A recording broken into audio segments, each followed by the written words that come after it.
Hey y'all, what's happening? It's Tuesday.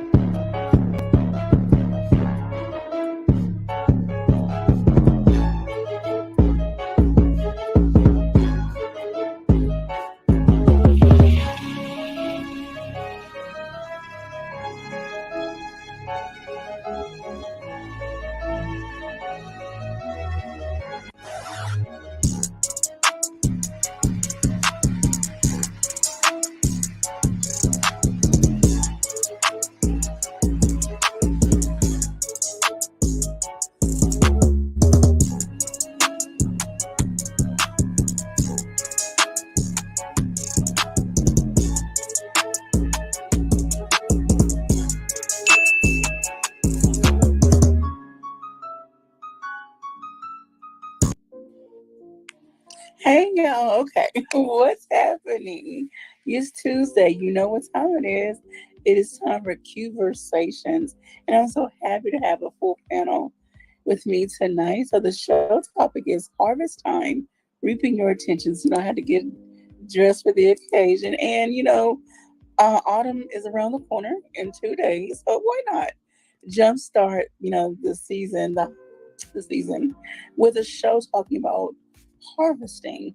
Now, isn't play on of the cliche reaping what you sow, but we're going to take it a little deeper, at least a try to. And so I want to go around the table, around the room, and introduce everyone. So, men who needs no introductions, we have M3, Mr. Knowledge and Relationships himself. How are you doing? Yo, I'm doing pretty good, QB. All Glad to right. be here. Thank you. And we have a regular on the team who likes to join us and give me a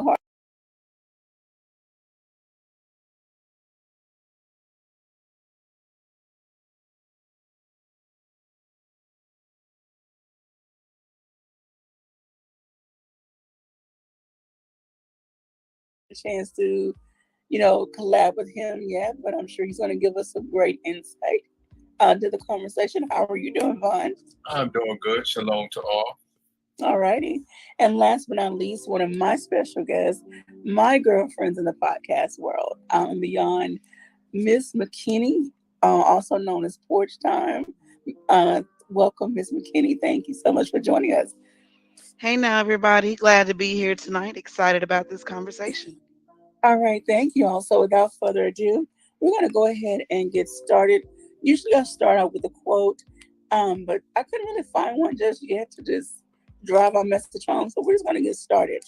First of all, oh, I'm sorry, another special guest, another one of my podcast girlfriends, Miss Kim from Meet the Tylers. How are you doing? I'm good. Thanks for having me tonight. My husband will be joining me in a minute. He made a store run late, so he'll be in a minute. We're here All for right. it. Thank you, Miss Q. All right. Well, I'm so happy to have all of you here with me. So let's just go ahead and get into, intentions.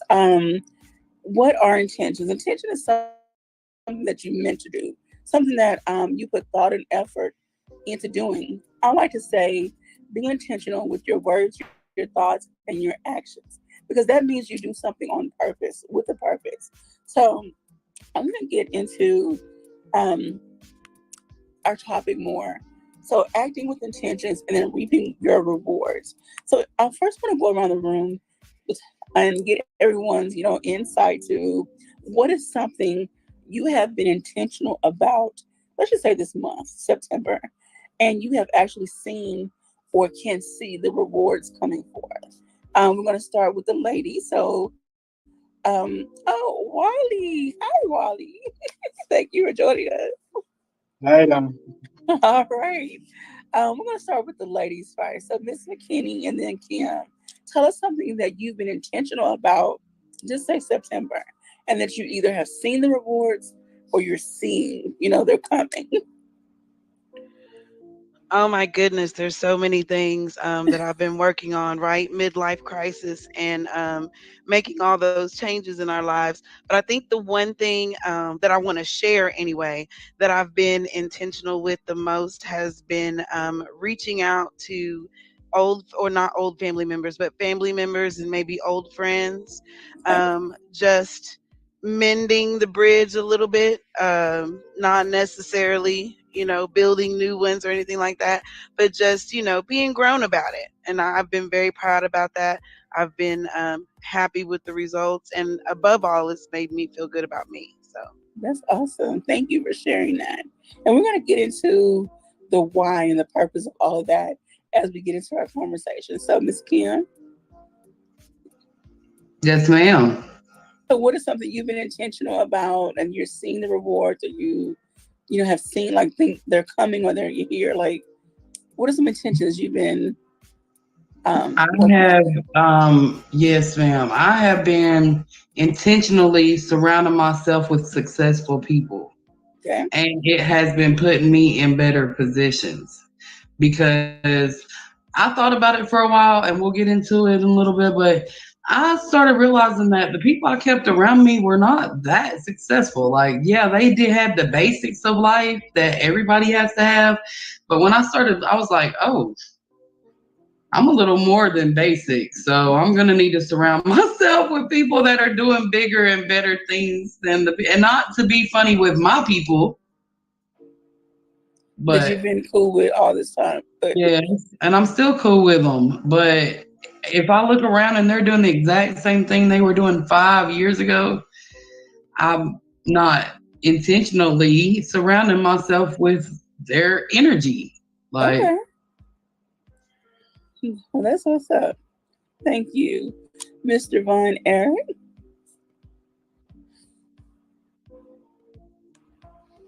Um, my intentions is to grow a stronger relationship with my son, um, Okay.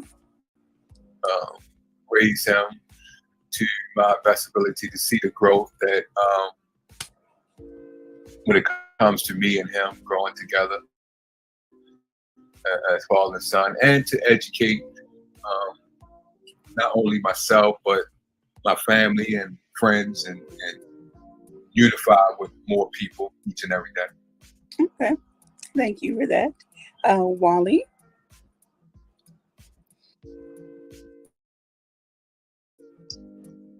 What was the question again? I thought. What is something that you have been intentional about, just say the month of September, and then you either see the rewards or you see them coming? Yeah, so I mean, for me, I've been more so intentional about my YouTube channel, right? Mostly for just the seeing of the growth of it, and then the prolonging of what it will be in the further tense of where I want to push it, which can develop from the outside. Alrighty, thank you so much for that. All right, Mr. Razi. I have been intentional with continuously pissing people off. Meeting Anton Daniels, which I did a few days ago. That was awesome. Learning a new skill, getting involved with tech, continuously investing in the stock market, learning new tangible skills and staying away from act. Yeah. Okay. Man, I love the market because you could either win some or you could lose a lot. And this is coming from a guy, right, that at one point recently, like, I made 10 grand off the stock market within like 4 days, and then I did some stupid and I blew it. Mm-mm. So No. Off of what stock? You did what? Come on. I would have took that. I would have withdrawn that and ran. What stock in brief, if you don't mind me asking? So I invested like in Amazon, like options calls. No, options puts. And then Yeah. it had a rally on me for 2 days. So and I froze up, like, but I ain't gonna get to that part. But hey, Wally, I know you don't understand about the market though, so you won't be able to fathom what it means to go in and go out, But the market you think so? Okay. Hey, I know just as much. Just enough. All right. So, Mr. M3, let's talk about your intentions for the month of September. Okay. The month for September, you talking about for like October, because September is about to end. What are some things you've done intentionally for this month? We still got 2 weeks, so we can have whatever. Well, I mean, getting to like the market was one of them. I would say, like, in the first 2 weeks, just learning about myself and just learning like how to like really, you can't really time the market, but you could. What I learned is that the more money you have, the more you'll be able to invest in. But also at the end of it, I'm like, okay, I have to think like an investor still. So part of me, like, a big part when people, they lose something, they want to give up. But for me, I'm always going to be determined. Okay. So you got to keep reading. You got to keep studying. That's some of the things that I do. Most of my reading time is learning about the market and dabbing into the news a lot. When it comes to these certain companies, and the S&P 500 and all that stuff. But, when you're down, hey, invest something small and then gradually grow into that. Okay. If I could do it with $2,000, I could do it with $1,000 as well. But I tried it for a while. Based on what was going on in my life at that time, I just couldn't keep it up. So, but I mean, I'm kind of put something in another market and just let it grow. And I don't want to have to watch it. Like, that's just not for me. I know my weaknesses. That's just not for me. Yeah, I get you though. All right. I want to give a shout out to everybody that's in the chat. Thank y'all for holding down. Everybody that's watching, please smack that like button. Share this stream with somebody else. So Arshan, who says salute. Just a Splash, who's speaking to everybody. Miss Sophia. Vaughn Bryant, greetings, peace, and love, and longevity. Thank you for checking in. And thank you, moderators, for everything you're doing in our stream. So, yeah, get those people in and get them liking and all that jazz. All right, so let's move on. Move on to the next thing. So, when you are set intentionally, you act out of your intentions you basically create control for your life. You know what you want to happen. Um, Let me ask you this: has there ever been any moment you just kind of went blindly into something in your life without taking the time to actually plan it, and it fell apart literally like wet tissue paper? So we're gonna go around in order this time. We're gonna start with M3. Uh, well, see, if I talk about the market again, it's going to be the same thing. I mean, that's fine. I, That's what stands out for you. I mean, okay. I want to talk about something about the market, but look, I know for a fact, besides the market, there's times that I took a risk in trying to invest into this small business or invest into um, a group of people that will put their dollar into it, match it with someone else, and then allow that dollar to grow into something. So I learned that there are still scammers that's out there. It wasn't like too much to invest in, but it was just enough for me to really understand why it's not good to deal with business with other people. And sometimes you gotta do it yourself, even if it's the slow route. Okay. Mm-hmm.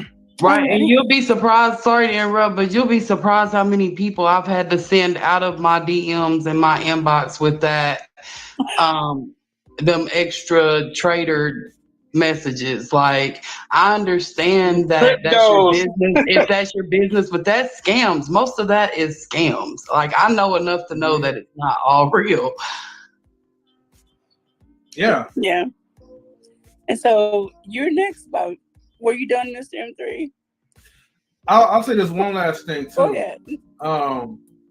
People get scammed into fall into the trap of YouTube viewership, and because I had previous experience of just understanding that if somebody's trying to come to you and say, hey, I want to promote your channel by a small fee, maybe like $100, okay, and I will send your links out to a whole bunch of people and they'll subscribe to you.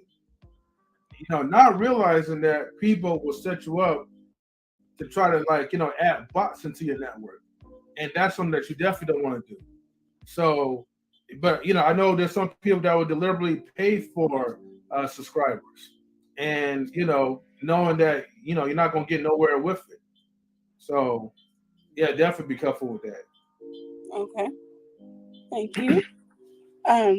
Kim, Yes, ma'am. what is something that you didn't plan? Like you didn't set your intentions and it fell apart. Like I said, wet tissue paper.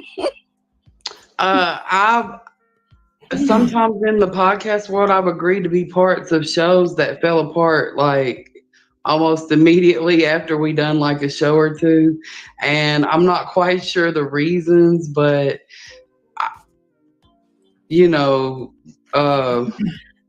we just gotta keep pushing. But it did fall apart because here I've got my hopes we're gonna have this amazing show, and they never really had plans to make it do anything anyways. So Okay. yeah. Okay. So it seems like they failed to plan. They failed to outline and create a structure for whatever they were trying to do. Right. And I failed to follow through as much as I should. That's the part I should have mentioned my part in it, because I didn't stay on them like I should have. And that's why I feel like a part of it fell apart too, because if we had a great plan, what happened in a matter of nobody's saying nothing, nobody knows nothing, nobody, so it's weird, but that was my bad. I shouldn't have just assumed that they would keep going without me. You know what I'm saying? So. Okay. Alrighty. So we're going to get into some steps on how we can turn things around and really make our intentions work for us. All right. So Rosie, anything you would like to share?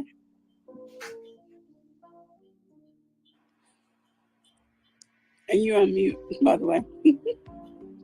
So you're saying referring to what So was there staying something, away go ahead. huh? No, go Was ahead, there go ahead. something that you did in life you didn't put enough thought and plan into it? Like you didn't think it out. You just went head first, and it just fell apart. Yeah, going to the strip club and trying to smash all you women. Yeah, yeah. Okay. Okay. So what? Your pockets fell apart because of? Nah, it was just like, you know what I mean, just going after a chick because she it looked good, and I'm just trying something to fuck. Yeah. Okay. Alrighty then. Thank thank you. Oh, did I share too much? No, no. Like we can keep it real here. Like That's that's what where. makes a panel fun is honesty. No, we I can't. think. Okay. Von, Eric. Um, business wise, yes. When I had opened a bar, I didn't do. I should have did more proper research as far as the demographic, the area, and things like that. What I was going to have in it. I went in too fast because I just wanted to own another business. Okay. So I didn't do proper research like I supposed to. And that will get you every time. Yeah. Been there, done that. Alrighty. Wally. Yeah, I agree with Von and Eric on this one. Yeah, the research part is really the key of it all. Even though, like, because all I'll say is, like, for me, like, starting my channel, if I had to rethink to actually look around other channels that follow my main frame of what I do, then I would probably move differently than what I would have did currently beforehand. Well, is it too late to move differently now, or are you doing No. That's my thing. So when I say that, right? Because what I'm saying is this: if I say based upon my channel, right, and I say to myself, okay, how much other people do this, and then amongst those people, are they professionals or are they just someone that is just prolonging it because they're doing it themselves as they go? What is really different? What they do, and then looking at myself, and I'll be like, okay, then I have to differentiate myself from them so that I actually have room to actually grow. So I really did that. So yeah. Okay. Awesome. All right. And Miss McKinney, last but not least. Absolutely. I'm gonna stick with the podcasting like everyone else. Jumped out there and wanted to do something and see what happens. I've had some tissue paper moments, absolutely for sure. But I've also been lucky enough to link up with people like you guys who have, helped me along the way. So yeah, I do wish that I had planned some things out a little bit better, took a different direction in some places. But hey, that's how we live and learn, right? That's how we live and learn. Alrighty. Awesome. Thank you all for sharing that. Want to give a salute to people in the chat. Thank you for holding down Marcus, who's always giving all the shout outs. Daryl Long, the Radical, and Wealth Talk Productions. That's you, Wally. Wealth Talk Productions. You know it. I'm coming full support. All right then. All right, so let's go in with. Okay, I found a quote I think will kind of help. So every morning you have two choices: continue to sleep with your dreams or wake up and chase them. It's one thing to set intentions, write them down, think about them, whatever. But if you don't put one foot in front of the other, like you all said, do your research, lay out a plan, talk to people, find out who's doing what and how what they do can help you. Like if you don't put the work into it, then it's not going to really work. It's just going to be you spinning your wheels in mud, like literally in mud. So you have to make a choice. It's one thing to have intentions, but it's then another thing to act on them. So let's talk about, okay. So step one to kind of turn things around, making sure your intentions are set in purpose. You got to define your core values. So I'm going to read this little piece. Think about a time in your life when you were most happy, a time when you had to pinch yourself to realize that you were not dreaming. what was happening, where were you, who were you with. So when you look at those conditions, you look at, what things do you value. So we're going to go around again. I know this is class participation. Let's talk about your values. Is it something you really thought about? Some people don't even think about what do they really value in life, on their job or whatever. So we're going to start in opposite direction, Miss McKinney. So now I wish you would have started in the other direction because I've got so many, right? Well, just go And that's the outside. good thing about getting older is now you start to realize that some of those little moments aren't really that little. They're just big moments that are awesome. Some of those times would be seeing my son graduate and then go off to college, some successes that I've had in my career, even some of the little successes that I've had during doing podcasting. Like you said that, and I was sitting there thinking, I'm going to be last. That's good because I can pick one, but there's so many I really can't even pick. And Uh, what a question to make me think. I appreciate that. but so, and also think about your values. Okay, so going down into um, those moments, your core values could even be stuff like friendship, relaxation, the being around music, being active. For you, it was seeing your son graduate. So accomplishments, things of that nature. So try to, sometimes it's hard to put a tangible word to your values, but if you had to, what are some things that come to mind? Being creative, those of us who are in the podcast and YouTube world, being creative is a value for us. But I'm gonna stop talking and move on down the road. Miss McKinney, you want to jump in with something else? Hardworking. Okay, Hmm. alrighty. So that's one of your values. This should be every one of everybody's values, but my Oh, we're opinion. listing up all of them. Loyalty. No, just Oh, okay. Stop me just because some I things got a that list. just some things that stick out for you. Like, what are some of your values that you center your work around? So that's one way to help define and set your intentions. Is what do you value in life? So, alrighty, and we'll come back and discuss that a little more. Okay. Wally,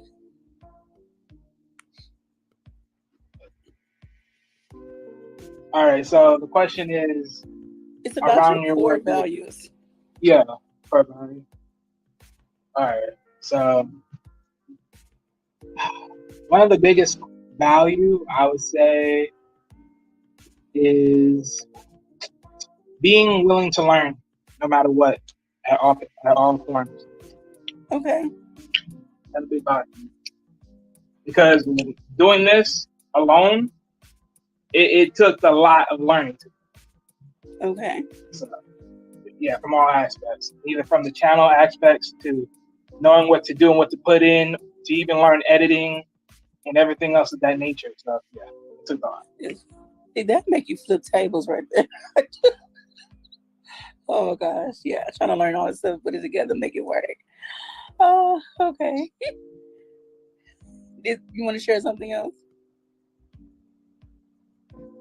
I'm gonna keep it that simple. Okay, all right. Vaughn. Yeah, I'm gonna piggyback off of Wiley. When you said learning, educating is my biggest value. Self-educate or go get an education from an establishment. But I really, that's my biggest value. Researching before and patience before you make a drastic move. That's Okay. my biggest value. Alrighty. Mr. Razik. I value honesty. Okay. I value the ability to be transparent, and I value, the ability to be truthful at all times. I hate, liars. Sneaky. Like just sneakiness. Okay. Yeah, yeah.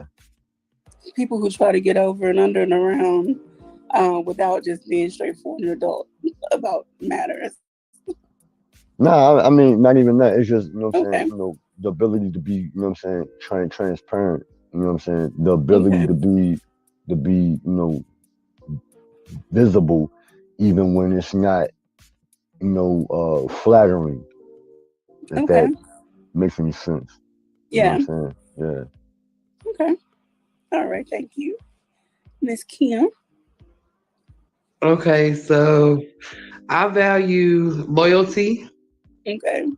I value respect, and I value a strong network because work in this industry, I've realized that your network is your net worth. Okay. So the people that you choose to be intentional with,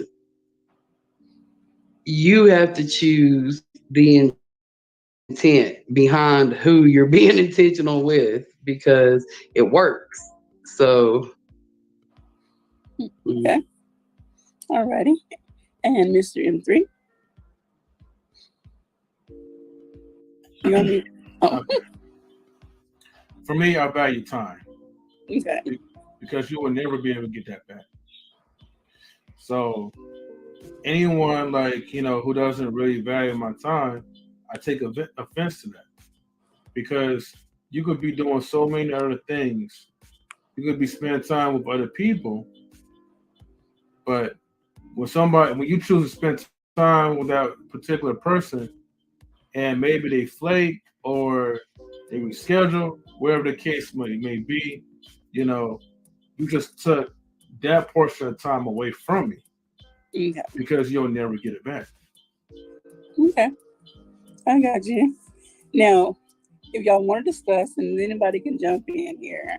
So think about a time when you were angry. Somebody just pushed all your buttons. And did your values come into play?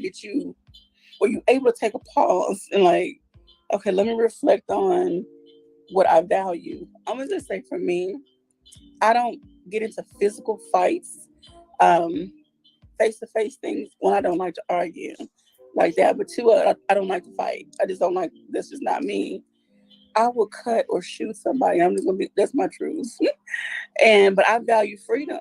I value freedom wholeheartedly because I made some mistakes in my 20s, and I value freedom. So Mhm. I just know how to avoid, you know, having my freedom taken away from me. Yeah, I hear you. Anybody want to jump in on that? Like, have you been faced with something that tested you and you had to like activate your values, whatever they may be, and say, okay, you know what? You ain't not today, not today. Yeah, I mean, I see. I don't think what people don't understand is that every day you be tested, whether if it's noticeable or non-noticeable. You're gonna be tested by someone. Life is gonna test you. Kids around you that's gonna test you. You know, hell, your co-workers or parents, whoever, they're gonna test you, and it's up to you and how you respond, how you react in the situation. And sometimes, hey, you may have to let loose, like unleash the beast on them, you know. Or other times, you just gonna have to just go on about your business and just let them live another day. That's all. Yeah, because I keep a blade on me at all times. So just remember that anybody that Uh-uh. try to step to me sideways. I'm with you guys on that one as far as I think my mistakes were a little more recent, Miss Q, probably like in my 30s. My loyalty or my values is what drives me, I think, to want to fight. It's now that Oh, I don't necessarily have to cut you physically. In my, I think I've graduated to possibly words or maybe even being able to be quiet. But I'm with you. But I think it's my values that make me mad enough to, want to get physical or want to get with you. all righty. Thank you. Anybody else want to jump in? Nah, I'm just chilling. Okay. Well, look, we're gonna move on. Marcus in the comment section cutting up, talking about don't forget the value of cooking sandwiches, Marcus. Okay. Always come with the jokes, Marcus. All right. So now that you have outlined what your core values are, next you need to set your goals and make sure they are in sync with your values. Like, where do you want to go in life? I know sometimes it's hard to think even 1 year out, let alone 5 to 10 years out. But if you don't start making some kind of plans, planting some kind of seeds, preparing for your harvest, then you're going to be kind of stuck, when you get down the road. We can go back to investing. Same thing. If you don't put your money somewhere in something, investing your time, your money, whatever, investing your self into learning, so anything, so things like that. Just talk about some goals that we have. Like, so from here to, let's think 5 years ahead. Hopefully nobody wants to be in the exact same space, maybe even 2 years ahead. So let's go 2 to 5 years. We're going to start with Von Eric. 2 to 5 years to accomplish goals? And then, like, what are some goals you have set for yourself? And then think about if they align with your values. But then I would have to go back with my son because he's younger now. So, I value education. So I would want a goal that he reach his highest point that he is able to reach and making us accomplish it and achieve ahead of time before he goes out in the world and try to deal with the world, how it's set up now.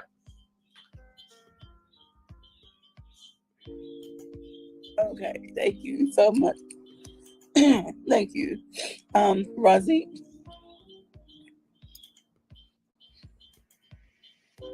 I plan to own a professional sports team. Okay. I plan to be on the ability to gain entry to the New York Stock Exchange. Okay. I plan to have about 30 million or more, and probably in the next maybe about 6.5 years. That's my goal. Those are some awesome goals. What team? What team? What sport?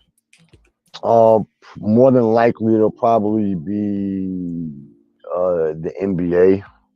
Okay.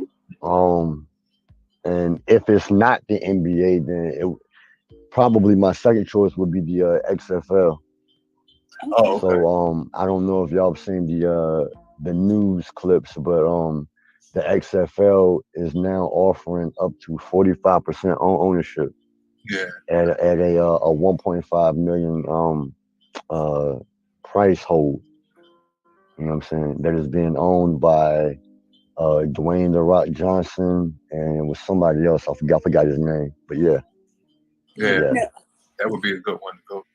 Best one to go to. Isn't his ex involved too? Dwayne Johnson's ex-girlfriend? I'm not ex-girlfriend. Oh, Jennifer Lopez. Yeah. Mm-hmm.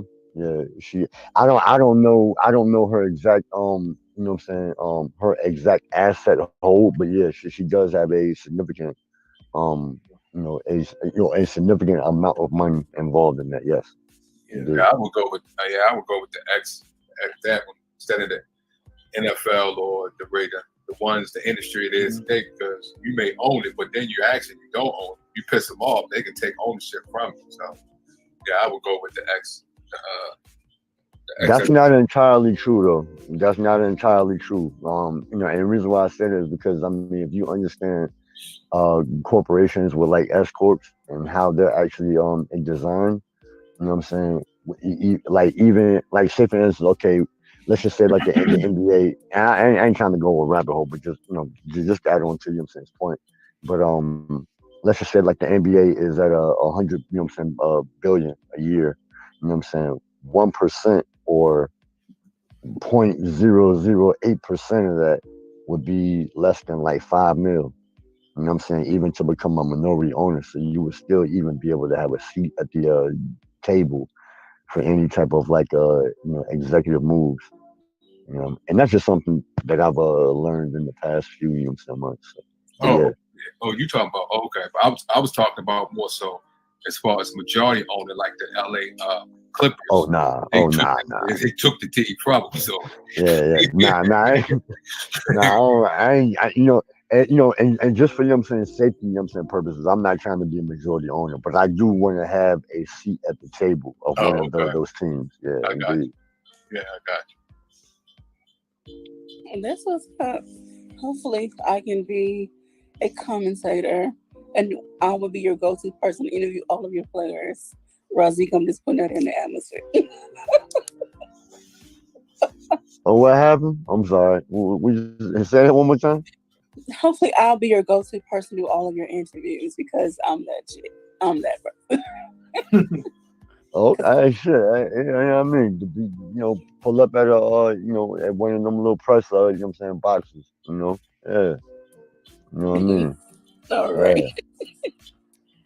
I've been watching more football lately with my brother, and so I'm trying to learn a little something. I'm trying to expand my palette and my skill set. Hey, anywho, it's not about me right now, so we're gonna move on. Miss Kim, what are some goals you set, and do they align with your values?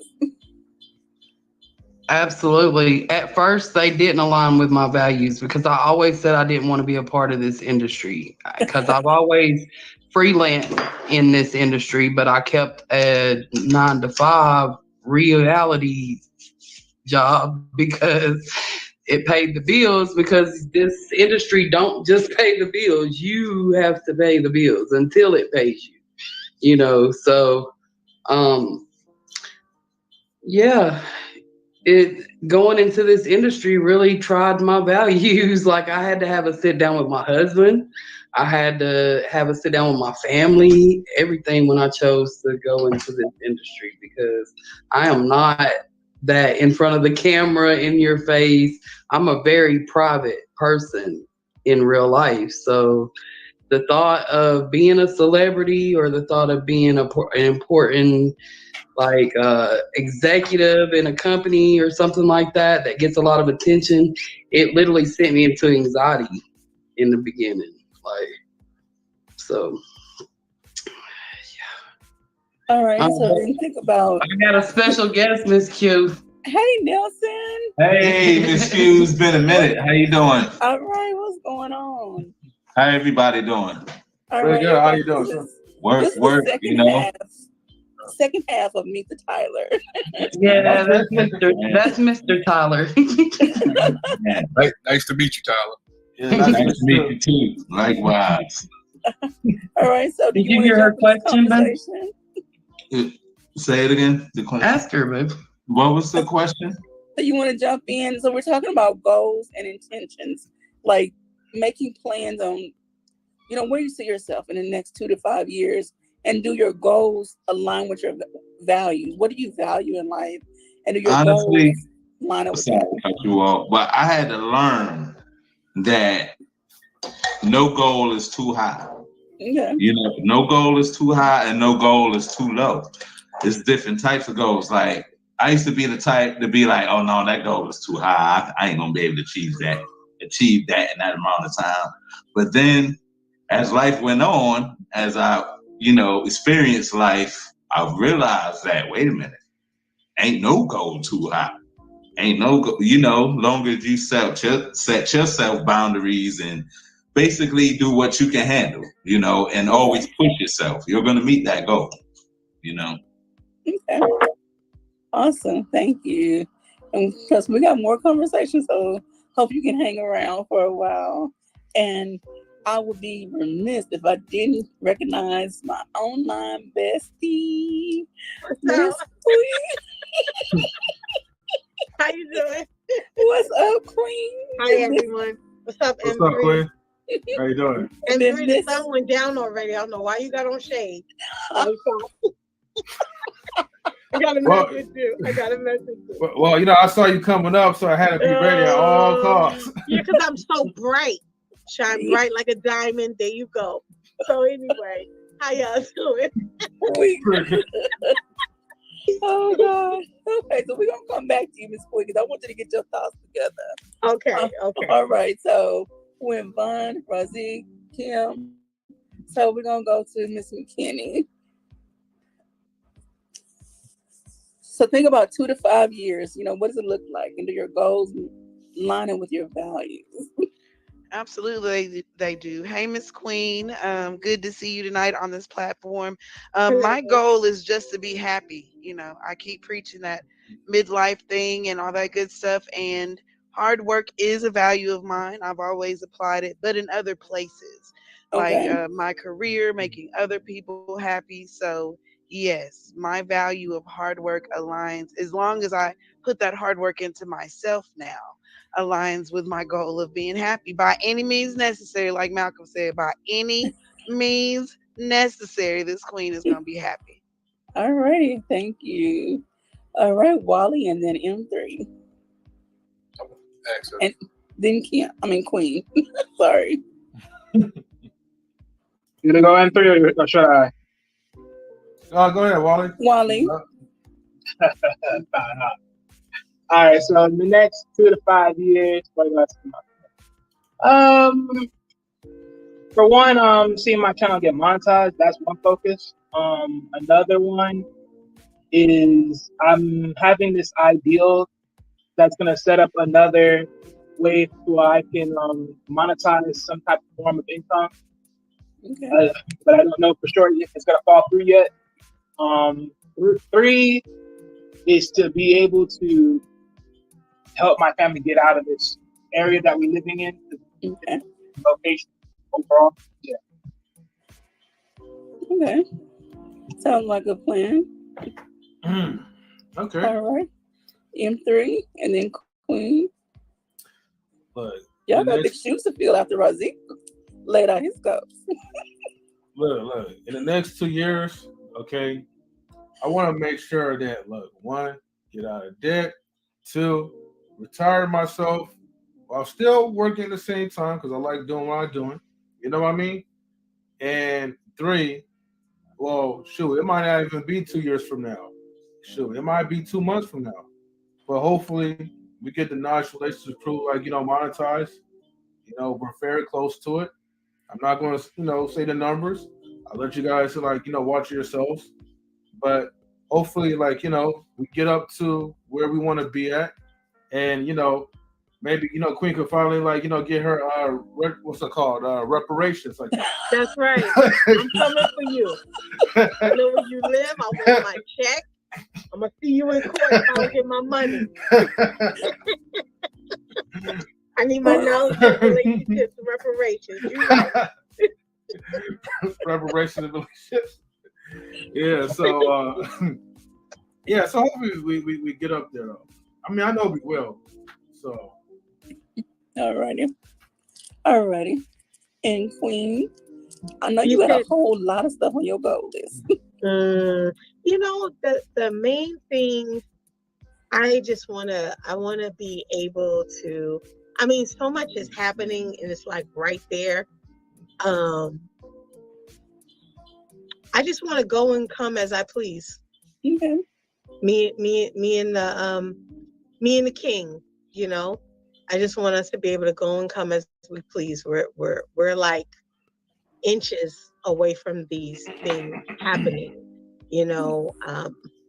There are so many opportunities that if I could multiply myself, I could take them all. I have to say no to a lot of stuff that's coming my way. But, that's the main goal. I want to be able to come and go as I please. I want to be able to, within the next 2 years, but I really believe it's going to happen way before that.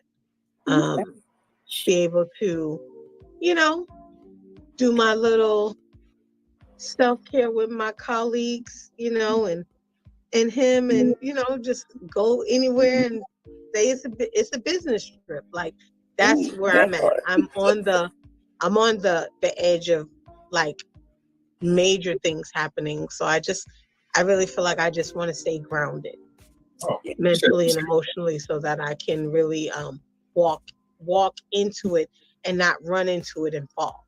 That makes sense. Okay. So yeah. You said go and come as you please. You think you Neo in the Matrix? I am. Okay. I am. I got you. Hey, Vaughn, Eric. Ain't nobody asked. for the peanut gallery. You know what I mean? I got you. Neo. Okay, I got That's you on right. your That's Neo. right. I am the new Neo. No, I'm not the Neo. Oh. My better half is the Neo. Okay, but the reason I said Neo because the other half, his other half, they won together. That's right. They That's won. right. You know? That's So when right. I say Neo, I'm saying the Queen, and when I'm saying the Queen, I'm saying Neo. Yes, yes. Okay. All right. But the I K would- comes before the Q. I got you. But And I think I'll let M3 come. I don't know about that. We might put him on Amtrak or something.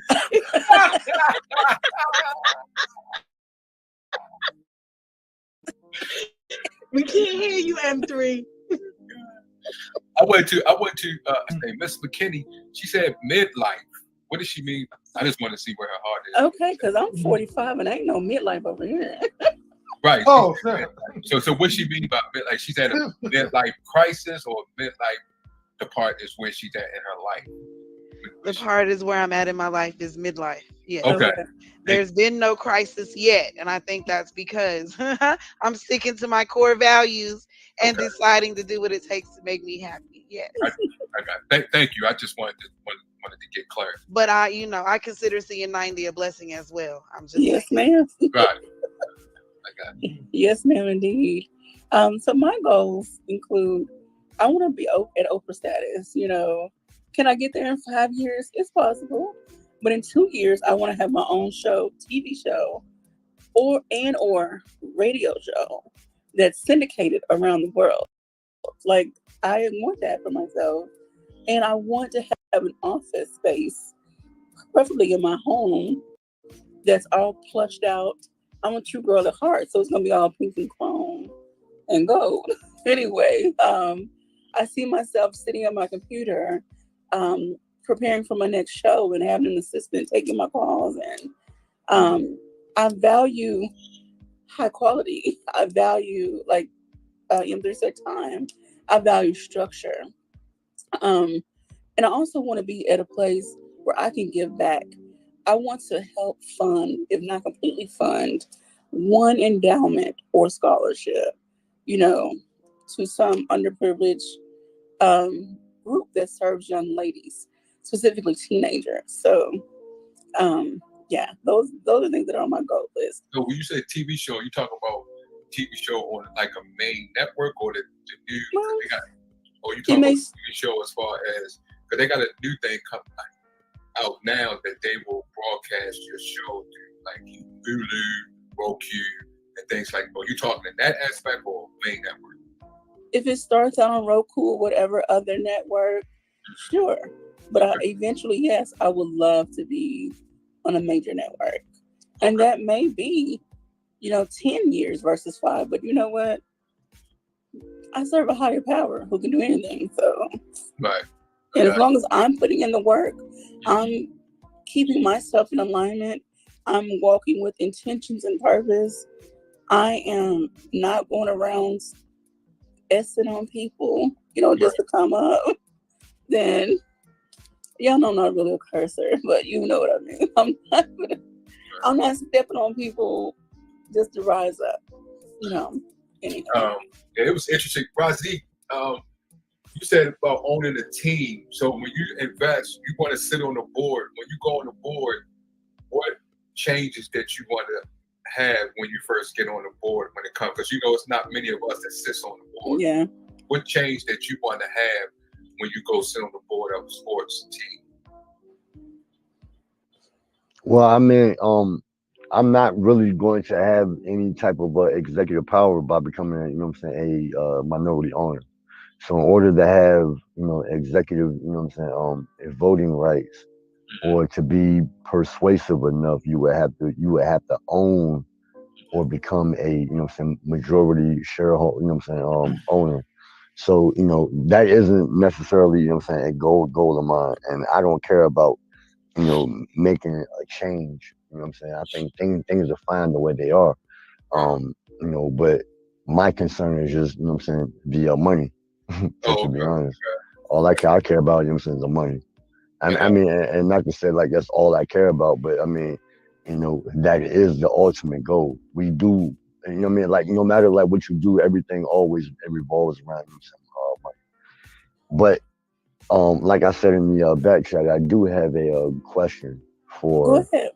everybody on the panel, because and this may be controversial in a lot of ways, but I'm noticing, and I was having a conversation with somebody probably about like maybe about a week and a half ago, and I said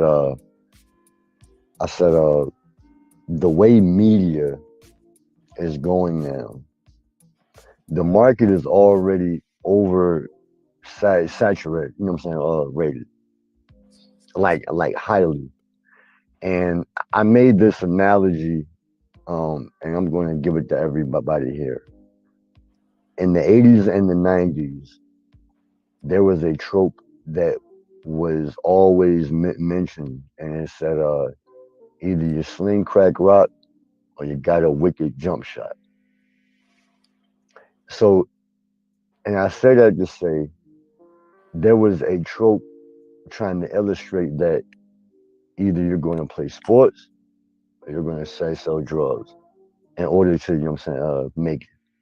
Now, to fast forward that, or to finish my, you know, comparison, in this technological age, right? Everybody wants to be on YouTube, and I don't know why. I think people are very lazy in finding other creative ways. You know what I'm saying? Everybody can't have a TV show. Everybody can't have the #1 podcast. Everybody can't be the #1 TikToker. It's impossible. It's impossible. Even by a metric number of standards, it is impossible because the market is overcrowded. It is entirely overcrowded. You know, and We agree. You know, but you know, and I just wanted, you know, to put that out there. You know, and obviously one your lady said that she does agree. Does everybody else agree, or you know, what's y'all's, you know, thoughts? Let me myself. All right, I'll say this. This reminds me of how like Uber and Lyft, you know, how their business kind of started. Now you know, like because I think Uber started first.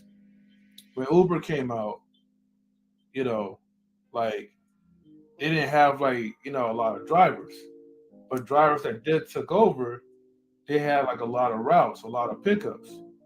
So there was this big hype that if you join Uber, man, you could quit your job. You could make $100 or $200,000 like a year because you're making so much money just off of driving, but nobody wasn't really thinking about the expenses and the longevity of it. So to fast forward things, more people started getting into Uber. Okay. And although we still have our low taxes or whatever, they still haven't been fully part of the job. But you have regular people, you know, who doesn't really have like the people skills signing into like Uber. So now you have a whole community of Uber drivers to the point that Uber became oversaturated. Now business boomed off for them, you know, but who did it affect the most? The drivers. Because now you could barely find anybody to pick up because you have this driver on this location, that driver on that location. Uber used to cut off, okay, they used to take a 20% cut. And then it moved up to like, you know, 25%. I don't know how much it is now. I'm for sure like maybe it'll probably increase over time. Of course, you know, inflation is going to be the excuse of it. But they offer benefits now. Oh well, that's because they were gonna get shut down at one point. So if you drive a certain amount of hours, you have, you know, which then it becomes like a regular job because you have to meet these criteria where before you were just open to do whatever. But if you drive a certain amount of hours, they offer you medical and dental because that's why the government was going to shut them down at one point. Yeah. Well, with the medical and then they also oversaturated because you know, before you had to have your car, then they started offering, they would finance you a car. I mean, your payments was like $600-700, I think every 2 weeks or something like that. But if you're driving, you made it and you didn't have to worry about qualifying for a car on your own. And now Lyft, what they do is they rent you a car. I think they both, instead of financing now, they do a rent-a-car program where they get you a rent-a-car, you pay a certain amount a week, and if you drive a certain amount, you can just keep it and, you know, whatever. Yeah, they was falling under what they was doing, because I had the same problem when I had my contracting company. When they had people drive under, they was saying that people was 1099, but the things they was offering to people, it went into the law as far as them being an employees. So and they was doing that because they was, you know, didn't want to pay, like what you said, like Miss Queen said about the benefits and stuff like that. So the things they was offering, because it was, my insurance company was coming, because I had to give my employees, my 1099 phones. Once I gave them a phone, it falls under a W-2. It could be looked at that they're an employee, not a 1099. Yeah, but the whole point of me even bringing like Uber up is going back to like Raziq's comment. YouTube is oversaturated with a lot of content creators, and not everyone is built for content creation. If all this stuff was going to be equal, look, everybody would be having a slice of the pie. Yeah, there's money out for everyone, but not everyone is going to get discovered. You have some people, they start up a YouTube channel within a few days or maybe a few hours, and then boom, you know, the algorithm gives them the most attention, and now they have a certain fan base of subscribers. Whereas, like, you probably had started your YouTube channel like 10 years ago, and you had to slowly, gradually move up. So everything is not going to be equal for someone. And you have to try to find the best hot topics to engage into your audience. Because now these days, everyone has an attention deficit. You log into something, you watch something for a few minutes, man, you're ready to tune out most of the time. So I do agree to what you were saying, Raziq, earlier, that you know, everybody can't be like a YouTuber. Now, as far as like, you know, doesn't make them lazy, that part, honestly, I'm not really for sure. So it's not like I'm going to disagree, but it's like a question mark in my head. Because the thing is, it takes a lot of work to even do content creation. But I guess if the motive is you don't like hard labor, and if you think that's the easy scapegoat, then maybe we could drift into saying that, okay, that person's being lazy, you know? Well, okay, so let me kind of clarify, if I may. When I say lazy, you know what I'm saying? Not like saying that, I mean, because, you know, pretty much like anything you do, you're going to have to work, you know what I'm saying? Regardless, right? But I'm saying like the prerequisite in getting involved in, you know what I'm saying, YouTube and Instagram and, you know what I'm saying, all these little, you know, social media, you know what I'm saying, outlets. I think, you know, it's like it's kind of creating a level of laziness because of how easy it is. You know, it's not like you know, like 15, you know what I'm saying, years ago where you really had to have, you know, a buildup of having a set, you know, like qualifications of being able to say, okay, well, I graduated from this college, I have this degree, I'm qualified to do this. I did some type of internship for like 2 years, a year and a half. You know what I'm saying? Then I slowly like moved up. Like the entry level to YouTube is extremely low. You know what I'm saying? Because all it takes is a phone and some internet. That's all. That's all it is. And everybody, all of us, we all have an opinion about whatever it is. You know what I'm saying? And just by me being an observer, which is the main reason why I brought that up, because I know some people keep you know what I'm saying, asking me. They be like, well, the way I talk, you know what I'm saying, you ought to have your own channel. And every time I push back on it, I have no desire to want to get into YouTube at all, at all. I like, and I'm almost to the point, that I really don't even like it. Just to be honest, you know what I'm saying? Because and I don't like it because, particularly with black folk, and this is just, what I'm saying. And again, it's going to be a very, pushy issue, but a lot of these conversations are very circular, just to be honest. And there are a lot of people that I've never heard of. And it's like they're all having the exact same conversation and getting nowhere. This is why I say the market is is overcrowded. And again, I've been a main advocate of saying, I rarely see, more so of people talking about money and the value of that, how to leverage that. You know what I'm saying? How to get into the stock market. You know what I'm saying? And which is a huge untapped market. I don't know if y'all noticed, but almost over 80% of foreign countries are not even involved in the market.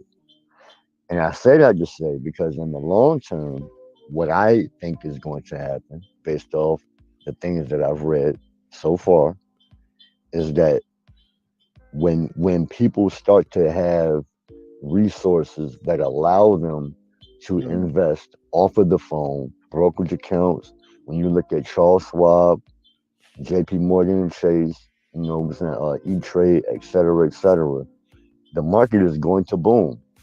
And it's going to boom so much. Like if you ever know anything about like quantitative easing, the money is going to become so valuable that if you're not investing, it's almost going to be impossible for you to even get in because the entry level is going to continuously increase. So just something to kind of, to put out there.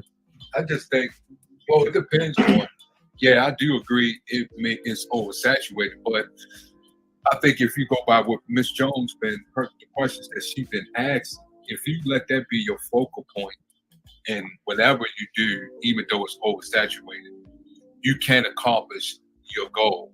You just have to come up with different ways, research, whatever you want to do. Like one of my best journalists that I like is Brian Gumbel. The way he asks questions and the way he go about his segment on the real sports, even though it's oversaturated, even on cable, you have different sports shows. But he's been number one for years due to his talent and due to what he applied to get to where he is. There's a lot of people, it's oversaturated in sports, but look at the people that do make it in acting, or look at the people that do make it. That doesn't mean you can't make it. You just have to, like she's been saying, as far as your value, what you want, even you want to go on to an oversaturated as far as owning a sports team or be owner to be invested in. You know how many people that wants to do that? How many millionaires? How many billionaires? But yet you can accomplish it because of your value. So you can still get to number one or get to number 4, number 5. Mm-hmm. All right, guys, I wanted to dip out. Okay. But this was definitely like a great show. So as always, but I'll see you guys next time. Thank you, M3. All right. I see you, M3. All right, no problem. All right, take it easy, brother. I would like to add something else, and then still keep the floor open for everyone else to jump in on the question. I want to say welcome to Alonzo Hall. Thank you for joining us. Okay, so my input on that question is, Welcome. yes, I would love to be on TV, radio, and everything like that. However, I already have one business. I can't talk about it too much because I'm still in the building phases of it, but it's outside of media. It is going to create quite a bit of income, once I really get into it. There are other business ideas that I've had. I have a list in my notes section on my phone of other ways that I want to expand myself to utilize my skills and talents, such as an accessories line, makeup line. I'm a community-based person, so I want to do life coaching, things of that nature. And then I also, again, by me making money in my other ventures, I want to help fund someone else. I want to be that person that takes that application for a grant that can help, if not pay all of it, pay the majority of it.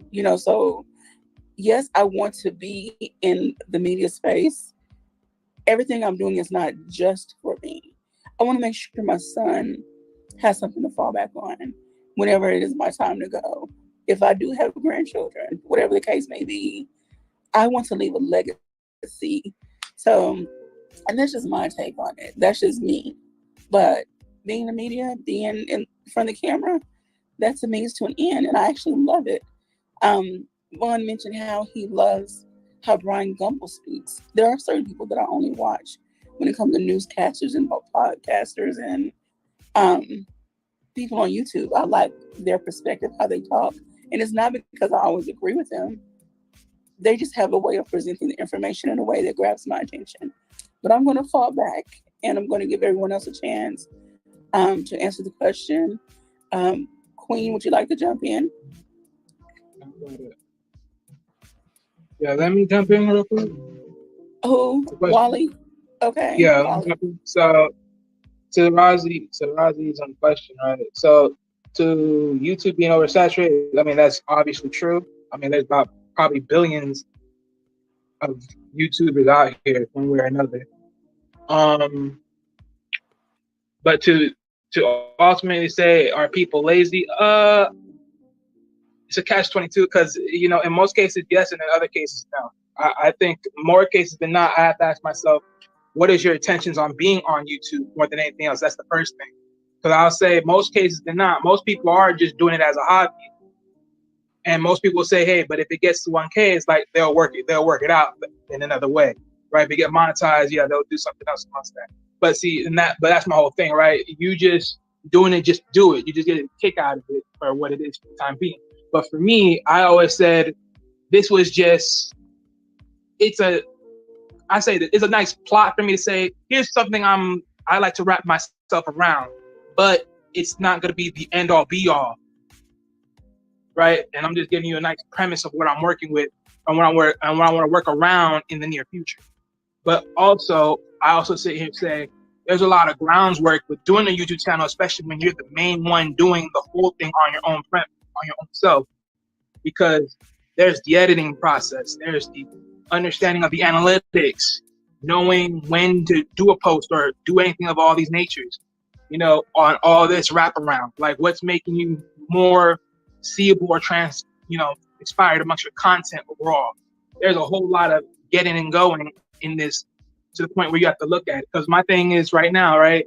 So one of the big things that I had to do to really develop my game is to actually start learning how to edit. Because I'll say this, for my past work, I probably did more live streams than anything else. And in that same sense to Roger's question, that is more of a sense of being lazy, because you can just click a button and say, hey, go live, and then just talk from that point on. But when it comes to doing that editing, that's a whole different ballgame. You cut it in and out the moment you make a mistake, all that yin yang yo. So you always got to rinse and repeat yourself every time you're trying to do the editing process. So now it's like, see, especially when you're doing it on your own, now you really got to really do that heavy work and load. And then to top it off, use every other skill set you have to understand. Because right now, me learning editing, someone I know right now, they wanted to see what I can do with editing because they want me to help them. I showed them what I can do. They saw the video. and they were actually, decent surprised with my work. And, they're willing to work with me when they have the time to actually connect with me and see what I can do for them amongst whatever they want me to do for them. So, and from that point on, also understanding this as well, because this also can get you in other markets, not just as an editor, but also as quote unquote their social media manager and whatnot like that, because this is a social media and you're understanding that analytic board and you understand everything that goes wrapped around in it. So it's like, for instance, if you notice a lot of things about a lot of people's videos one way or another, like if they talk about this type of topic or something like this, what hits. So it's like, what can transcend or what can move the ship. So of course, that stuff. So that's also another nice player wraparound. But my thing is this, I always say this, when it comes to YouTube,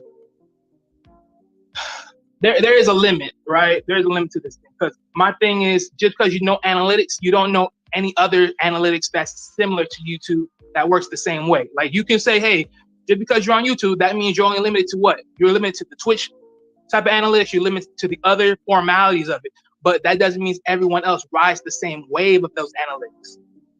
So my thing is, just because you got a good flat line with analytics doesn't mean you know every version of analytics out there amongst other people in their system. Everyone got different systems. Hey, So- Wally, I'm also add to that too, but and let me be clear. I'm not projecting, what I'm saying, to anybody specifically, but I am being transparent, in a way that where I don't know if nobody else has, paid attention to it, but the landscape of media is drastically going to change. And I was telling my man the other day, I was like, eventually ESPN will no longer exist. Like cable TV, like if this keeps going the way that it has been going, like cable TV will no longer exist. And I would probably say in the next probably like 7 or 8, 9 years. You know what I'm saying? Even when you look at how like the automotive industry is now, changing, we're now living in a new industrial age to where, it's a lot different when the first Model T Ford had came out, when that was a huge boom and everybody wanted, an automobile, right? Now, when you look at how even the engines are being built, even Tesla now has a big, huge, competition when you have GM, Ford, other, companies, Rivian as well, that are really, trying to outpace, to beat the big dogs. So, I'm just, offering some real intro, visuals. And just in how the landscape of things. I mean, hell, and that also applies to everything. I mean, hell, you can look at it from the healthcare industry to real estate to the fashion, industry, like QB has said, even the makeup line, because now every female, she wants to have an eyelash and a makeup line. You know what I'm saying? And then you got, dudes who, everybody is trying to be, a rapper. You know what I'm saying? You know what I mean? And even when you look at it, like every league has like a max capacity hold. Everybody can't make it to the NBA. Everybody can't be, you know what I'm saying? You know what I'm saying? And so, I'm just saying that because there's so many other lanes that nobody's like really paying attention to and tapping in. Right. You know what I'm saying? So, and I'm not trying to really, and I'm not like really trying to, discourage nobody, but just to really add some, valuable added insight. You know what I'm saying? Maybe, that's all. I know exactly what you're saying. Yeah, because even to what you said about the rapper, right? Here's another add on to that one, because a lot of rappers underground, they could be dope, but my thing is because they don't got that spark or that flash of attractability, they're not in the TV scenes, which more likely is is gatekeeping, all that other stuff, right? Or whatever it is, and that slows that visual stance of them even being known to anything. So of course it shortens their cap, while the other big stars that are in the big scenes and in the contracts and in these labels are actually seen overall. But that's the that's the battle and the position you choose to take. So, I mean, you have to work around that. Okay. Well, thank y'all. I want to give some other people opportunity if y'all don't mind. We can come back around. This is a great introspective topic. Thank you, Razik. Queen, the Tylers, Alonzo. Who would like to jump in next?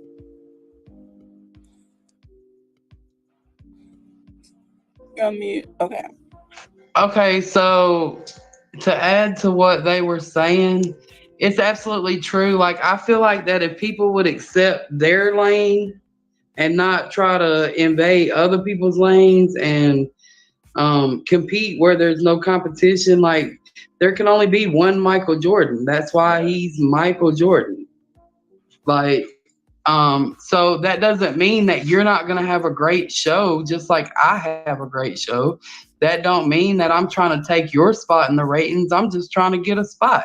So,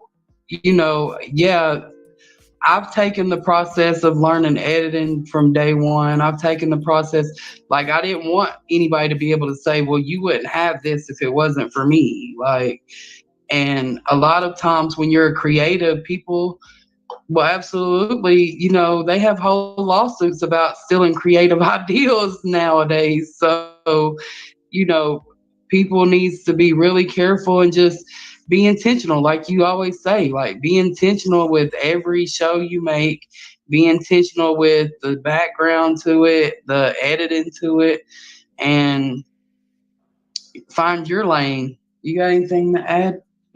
Yeah, I feel the same way though. Like, everybody can't be a Michael Jordan. Everybody can't be the Michael Jackson. You know what I'm saying? Like, basically, find something you good in and be the Michael Be Jordan great at at that. it, right?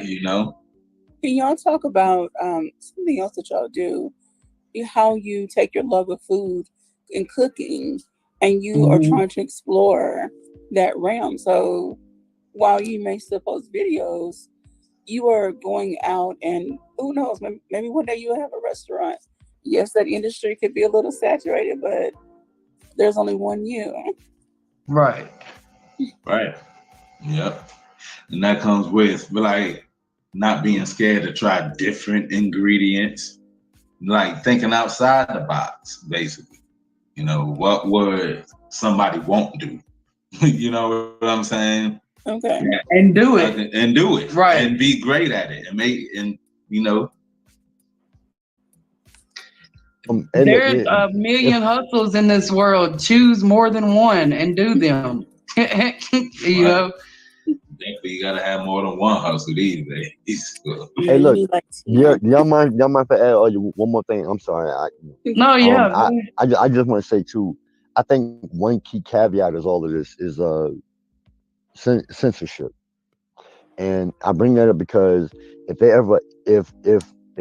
ever open up censorship to where it's more adult like, I think you're going to see a different landscape happen.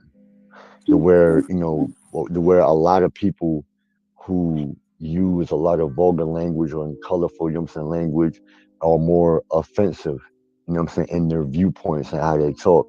I think you're going to, I think it's going to be a lot harder for a lot of people who are not inclined to using that type of language or having people who have those particular type of views, which is going to be harder for some other people to, maintain a spot. And case in point, when you look at Rudy Ray Moore, that was an example. When you look at Howard Stern, look at the market that or what he was able to do based upon how he was and how he spoke, and the type of topics that he was really able to cover. And even then how, a lot of, stations were trying to, censor him.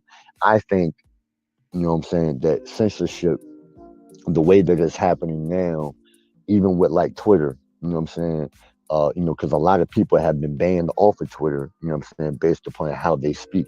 So I think, looking at, censorship as a whole, if that lane ever opens up you know what I'm saying, to allow a lot more people who have a lot more extremist views, I think it's going to be a lot harder, you know, to solidify a spot, because at the end of the day, it all boils down to the money. If nobody was, if this wasn't a financial lucrative, you know what I'm saying, type of market, many people would not be involved in this, because it would just literally be a waste of time. Because at the end of the day, the money is the deciding factor. You know what I mean? We all have bills. We all have a lifestyle that we desire to attain. You know what I'm saying? So, you know, you're not just doing this for, the sake of doing it. Ultimately, you That's want a to get fact. paid. You If know I what I'm can saying? though, So, or for kind of a little bit of the initial question about the saturation, right? Um, I speak to that in self-employed sections all the time. Why? Because there is going to be, that competition. Yes, there is only one Michael Jordan. There is only one Mike Tyson. There is only one, Muhammad Ali. But after Muhammad Ali, there was Mike Tyson. After Michael Jordan, there was Kobe Bryant. After Kobe Bryant, there is LeBron James, and there will be someone after LeBron James, right?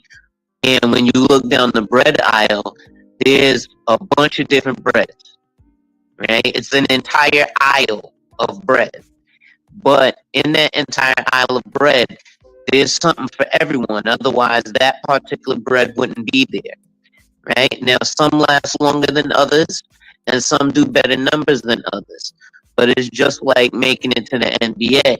The thing is to push yourself in whatever endeavor it is that you're in far enough to make it to that bread aisle.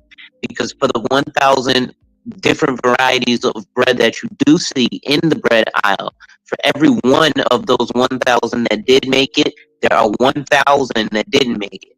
So that's, a million that didn't make it. But don't worry about those that didn't make it, because there's still 1,000 breads in the bread aisle. So make it to be one of those. You might not be Wonder Bread, or you might not be the household name like Kleenex, right? Because when people ask for a tissue, they don't say, "Do you want a tissue? Do you want a facial wipe?" They say, "You want Kleenex?" Right? And it'd be Walmart Great Value brand, but you're still gonna call it Kleenex. Not everything gets done like that. So you can kind of make yourself a brand.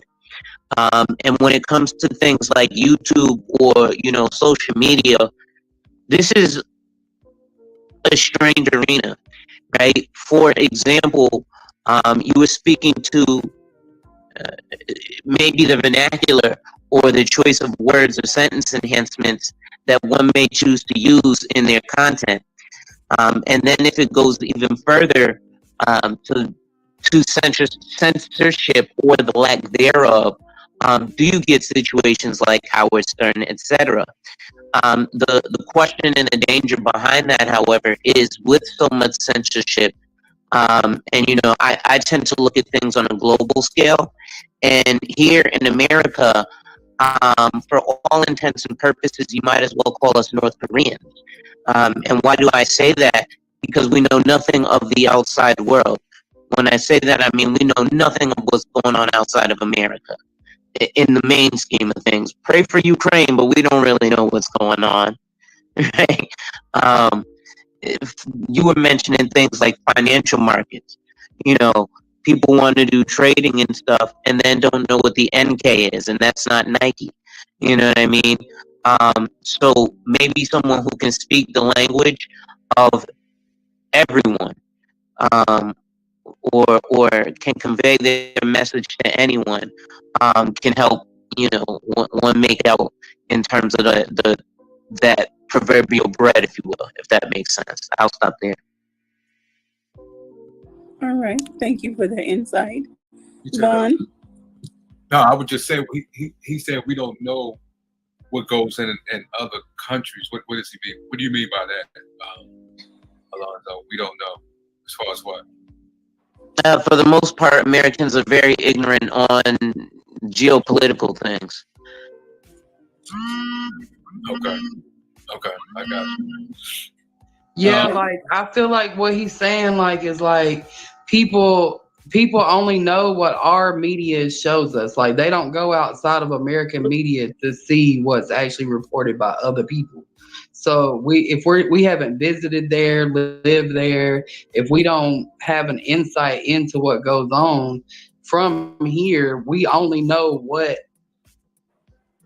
the media tells us, and we know that censorship only allows what they allow. So like he said about like the Ukraine, we only know what they're presenting to us as if it's a bad thing. But if you listen to videos of people from there, they're like, we're not necessarily mad that the power is changing. You know what I'm saying? Like, so it's presentation, screen presence, and knowing, like he said, knowing geopolitical moves can help you motivate your way.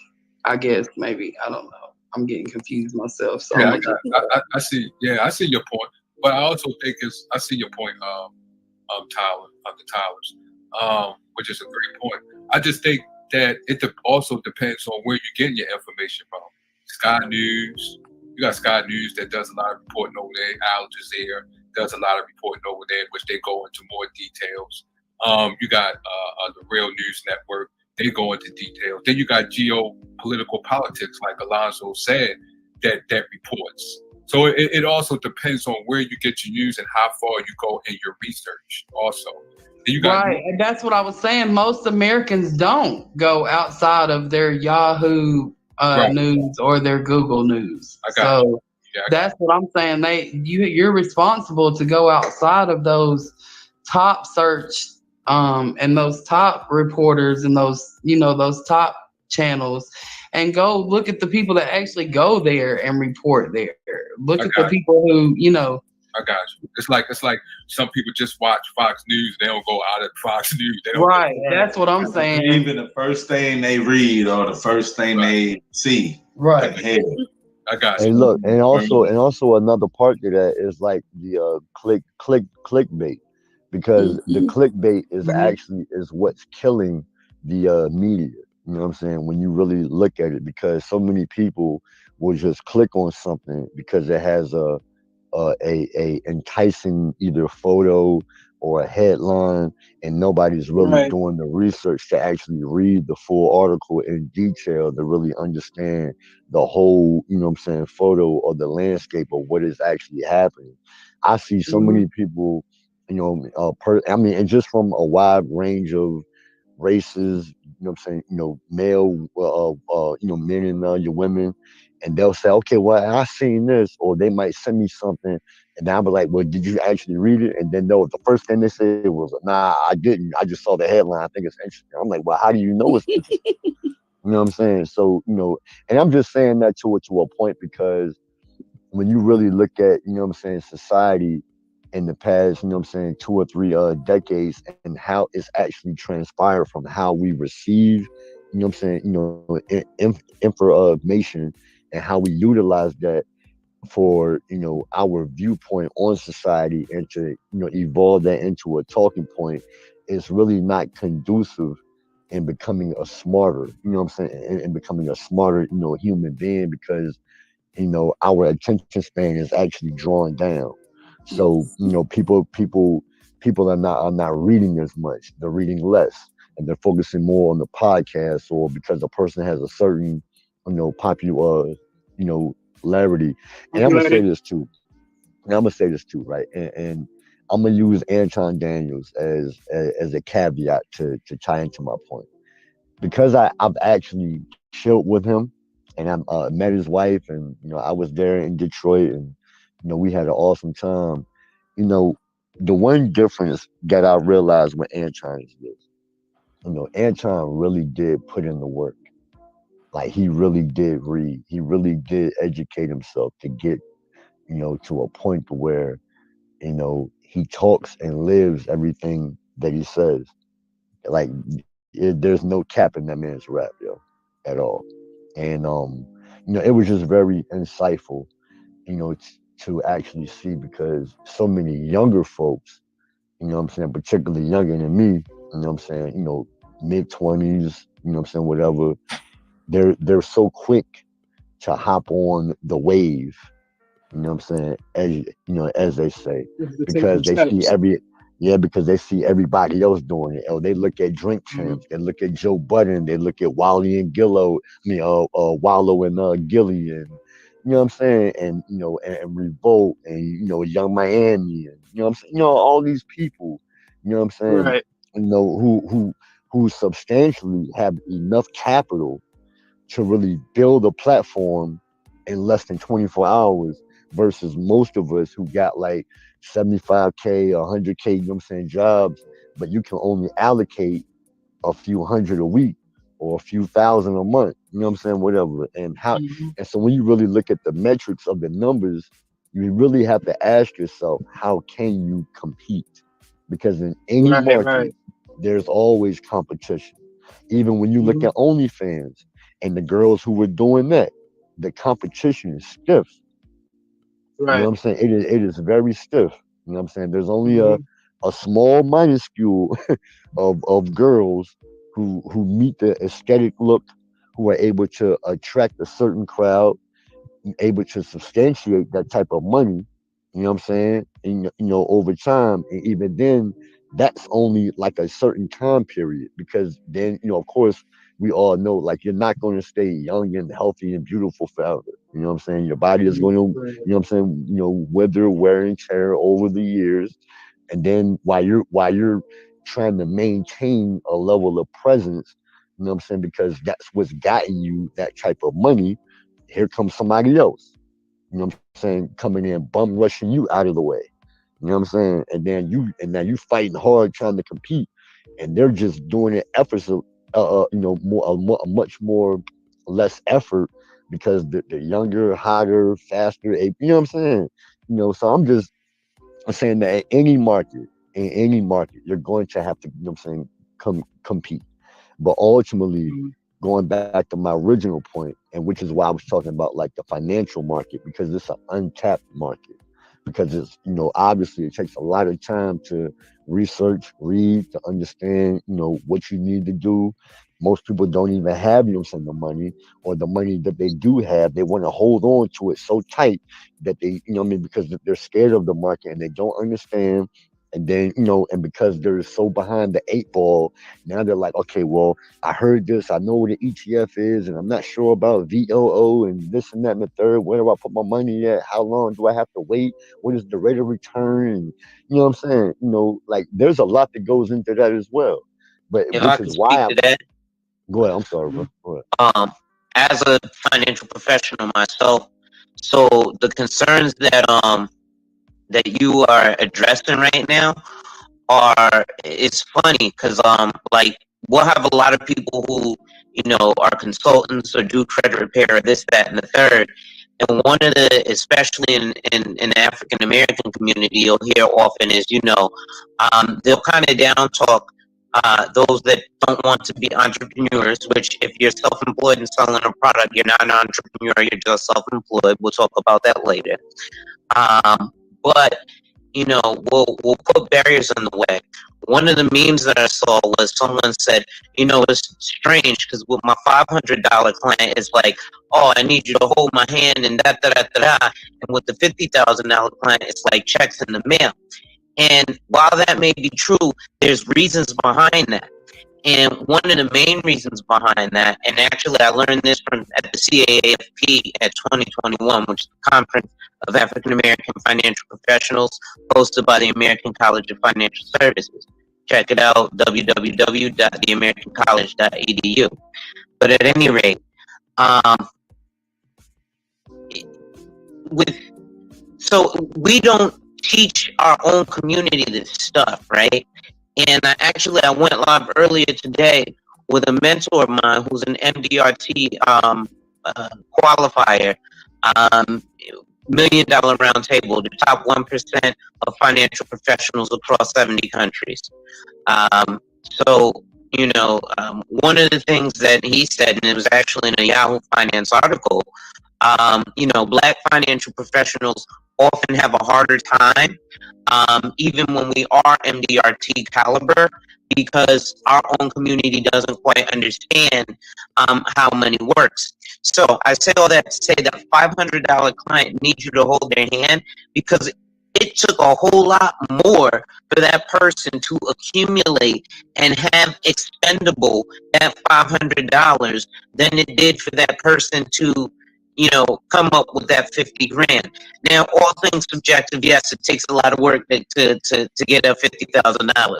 But the client who comes to you and needs you to hold their hand with $500 had to bleed to get that $500. Right? Now, again, I'm not diminishing the blood, sweat, and tears of the person who just writes the check for 50 grand. But that's another thing too, right? There are barriers to entry in a lot of this. For example, you were saying things like VOO, QQQ. You know, I see a lot of places where people will say, hey, I invest in Vanguard ABC and this, that, and the third. And, you know, it's great. And one of the things that's disappointing, what I tend to hear is, you know, hey, listen, I'm a financial advisor. Why don't you come sit with me? And they'll say, okay, well, I'll come sit with you when my money's right. And, you know, I say, well, you wouldn't say to a physical trainer, I'll wait till I'm a chiseled Adonis to come see you. You say, no, let me come see you, and then I'll hop in the gym with you, and then there we go. But with finances, we kind of think it backwards. And one of the things that also ends up not happening is, again, us as the financial professional, we don't teach you guys, right? I like to educate my clients so much so that you really don't need me except for on the point of sale. So again, those barriers to entry are literally financial, and it makes it harder for the average earning person makes $75,000, $120,000 a year. You're really still not in a position to invest at that point, right? At this point, to be honest, to be an accredited investor, a single person needs to have an annual income of about $200,000 to $250,000 a year for the past 3 years, expected to do so the following year. Otherwise, you really have no business saying investing in your lexicon.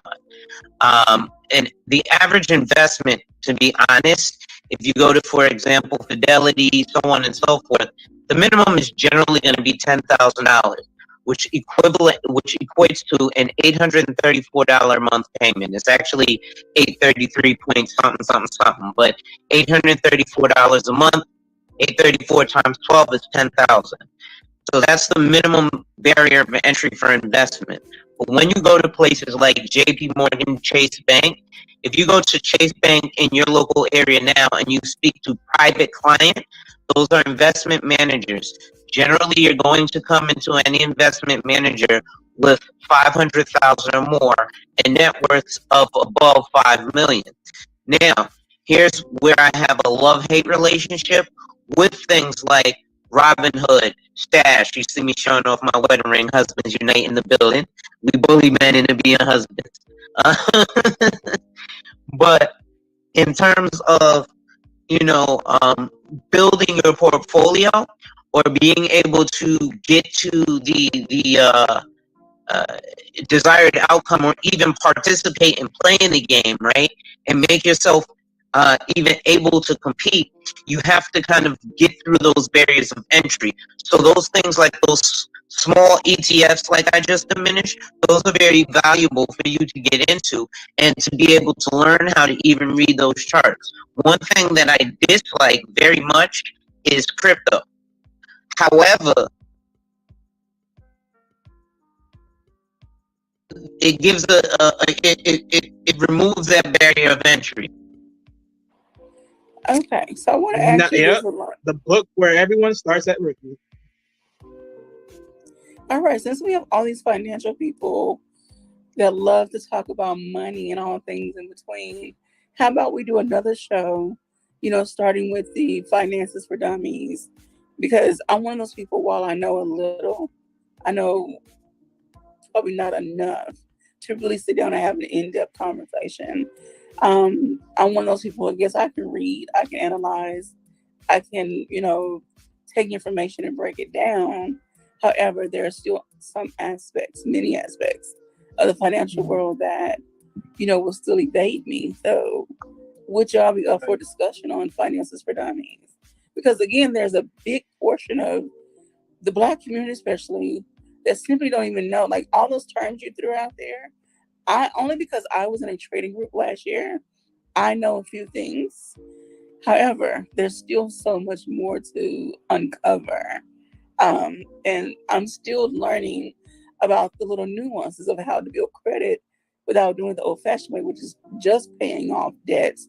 There's still other ways to build your credit, and still and get to a place that you need to be. So I'm offering you a spot on one show one day. Would you all be willing to have the conversation?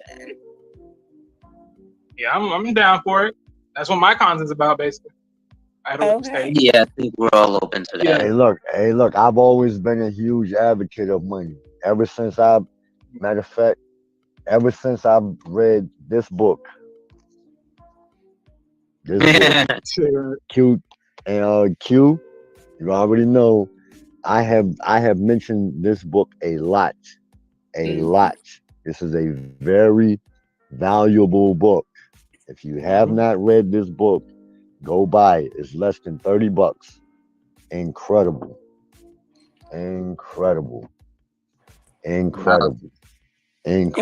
You have no idea what you are missing out if you have not read that book. I promise you. Promise you. What they always say, right? The best kept secrets are in the books. The books.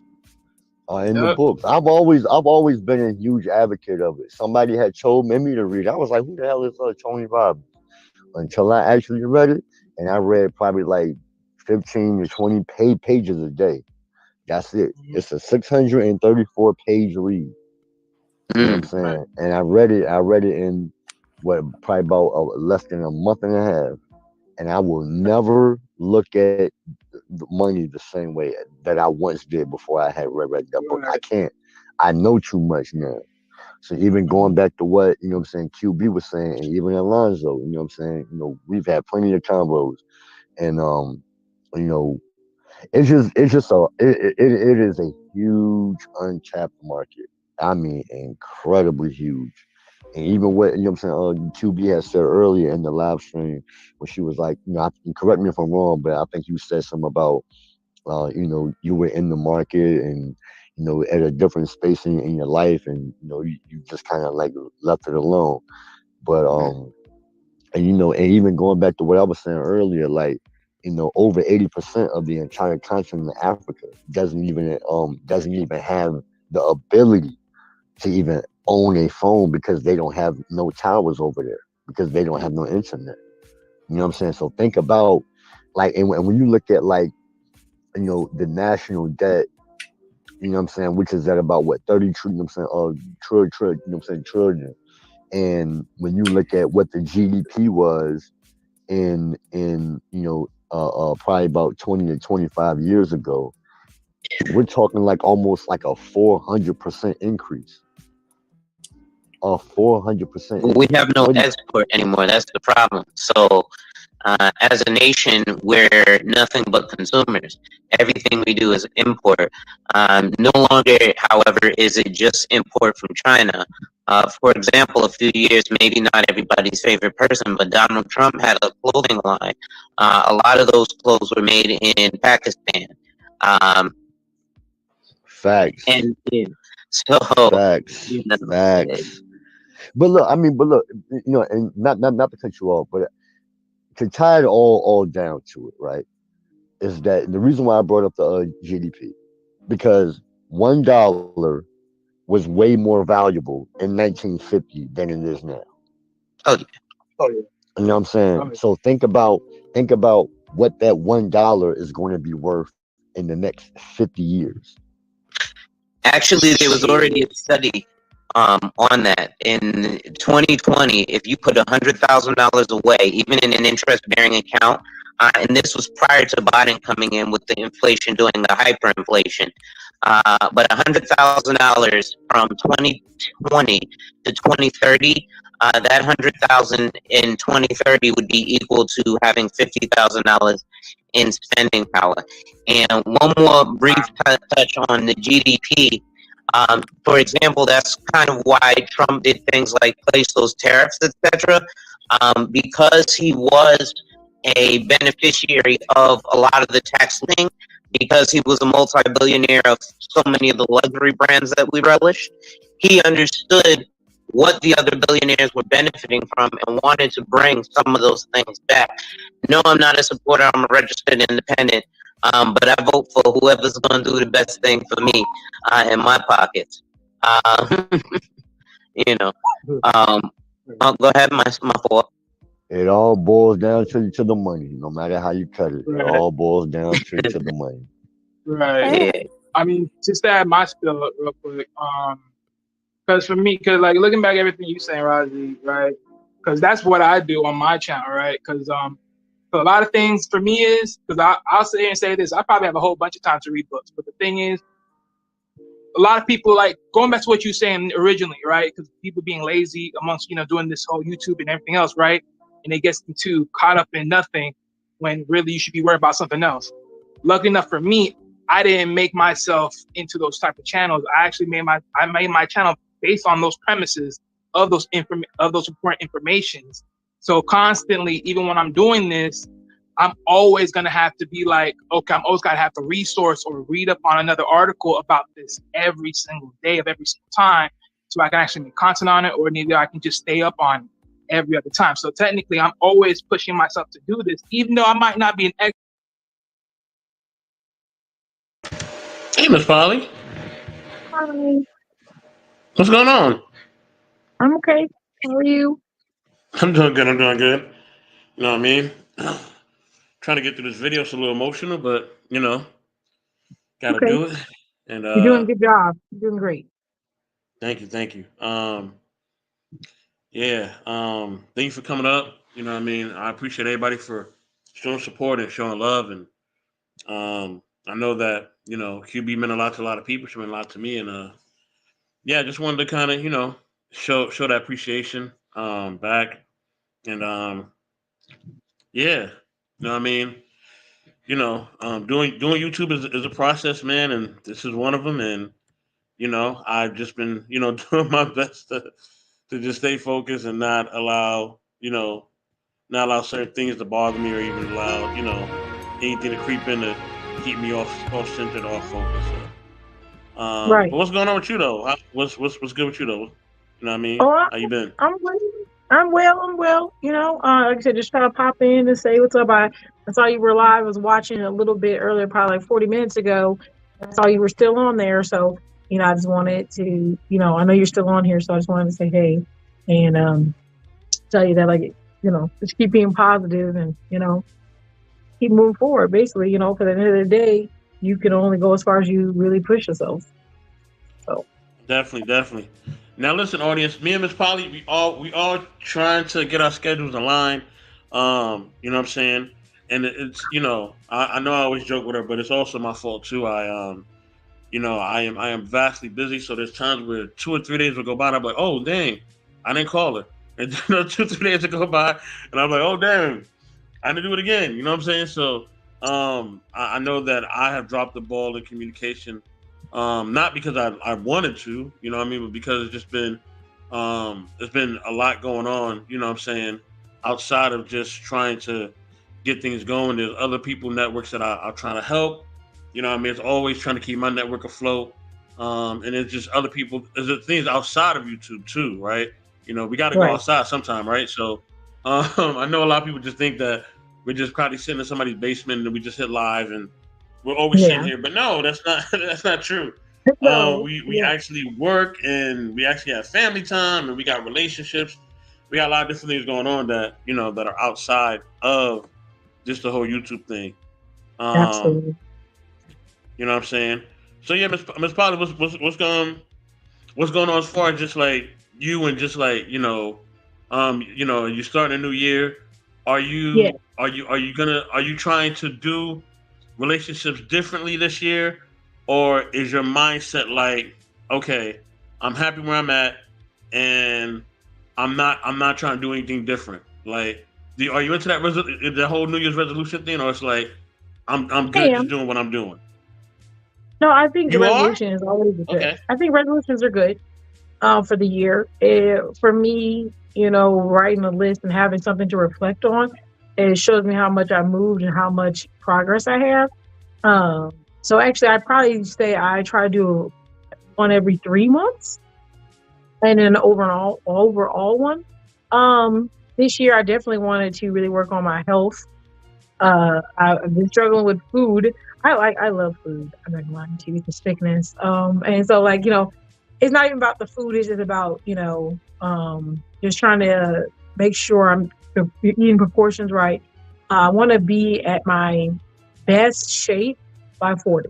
So at this point, and that's obviously in a few years, but I want to start the process of really getting myself into, being very consistent, because I struggle with consistency in general. I have ADHD. It's one of the things I've always battled with, and trying to be consistent on my own, because I do have, obviously people who hold me accountable, but I also want to hold myself accountable a little bit better. So those kind of things. Trying to, like I said, I have Mind Over Tea, is a new channel that I'm doing with a gentleman, and he has some great ideas about pushing basically some content. I wouldn't. He's kind of red pillish, I guess, but it's more about combining logic with like gossip and things that are going on. So we're going to talk about celebrity news and all that, and then we're going to kind of try to apply real logic and thought to those things. And that's where we're kind of trying to head with that. So, trying to get people to realize that that's not reality. That's a fantasy. And that with the reality we live in is different. So that we have to approach that differently. Just because you see Kim Kardashian running around, leaving her husband, and not saying she shouldn't, with all her children, and seeing that how no one else wants to be a father to her children, that's a problem. And that even happens in your celebrity. So imagine, even with the money, it doesn't matter. So at this point, it's like, is there, we get to have that conversation. Like, are we like trying to follow celebrities who are basically just like us? There's things like that, those kind of conversations. So bringing reality, bringing logic into these celebrities and gossips and things like that. So we're going to have those conversations, and invite yourself and a few other people to come on the panel and talk with us about it too. So like saying, sharing the love, and I'm gonna be trying to do that this year. I also gave in my notice for work so that I can really focus on content and things like that. So I might be tight with scheduling for a little bit longer, but probably by spring I'll have a lot more open time. So yeah. Okay. And wow, you actually really dedicated, because you said you gave me your notice for work, and I know you was putting in a lot of work, the last few months, at your career and at the endeavor you was doing, and it seemed like you were very dedicated to that as well. Was that a hard process for you to do? Because it seemed like you were in a prominent role, and that things were going a certain way. So for you to just be like, all right, I'm gonna step away and I'm gonna focus on my content, was that hard for you to do in that moment? And to go back to what you were playing earlier today, what I was listening to also, when I heard Queen and everybody saying you're on the verge of this breakthrough, I'm not 20, okay? So saying, hey, I'm doing really good at this, but it's not really exactly what I thought it would be. I don't have the hours and all this stuff. I can turn around and say, hey, in 5 years, I could be in a totally different place. If I just jump in and really push my content, push who I am, and really put in 100%, so I can make things happen for me. So when I saw the video that you're playing, everything else, that just a reminder that right there could just, that when I watched earlier, kind of said, see, this is you push for it. You don't know, tomorrow is not promised.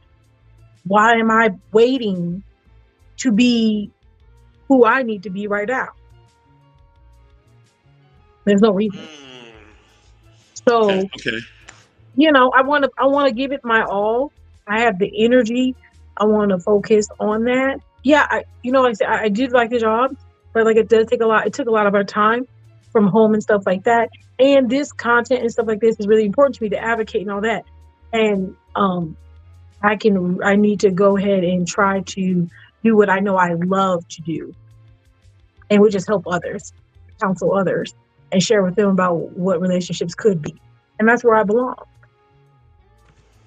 Wow, I'm glad you said that, and I'm glad that that's a big thing. I love the fact that you said that you also want to talk about celebrities and things of the nature, but from more of an introspective, like where it's like you're not bashing them, you're just kind of giving your critique of just their point of view and just kind of how you feel about what they shared, right, or just what they're doing that they actually are putting out there. So it's not like you're speculating anything, right? I think a lot of times people get on social media and they speculate, right? They speculate like, oh, so and so got this going on, right?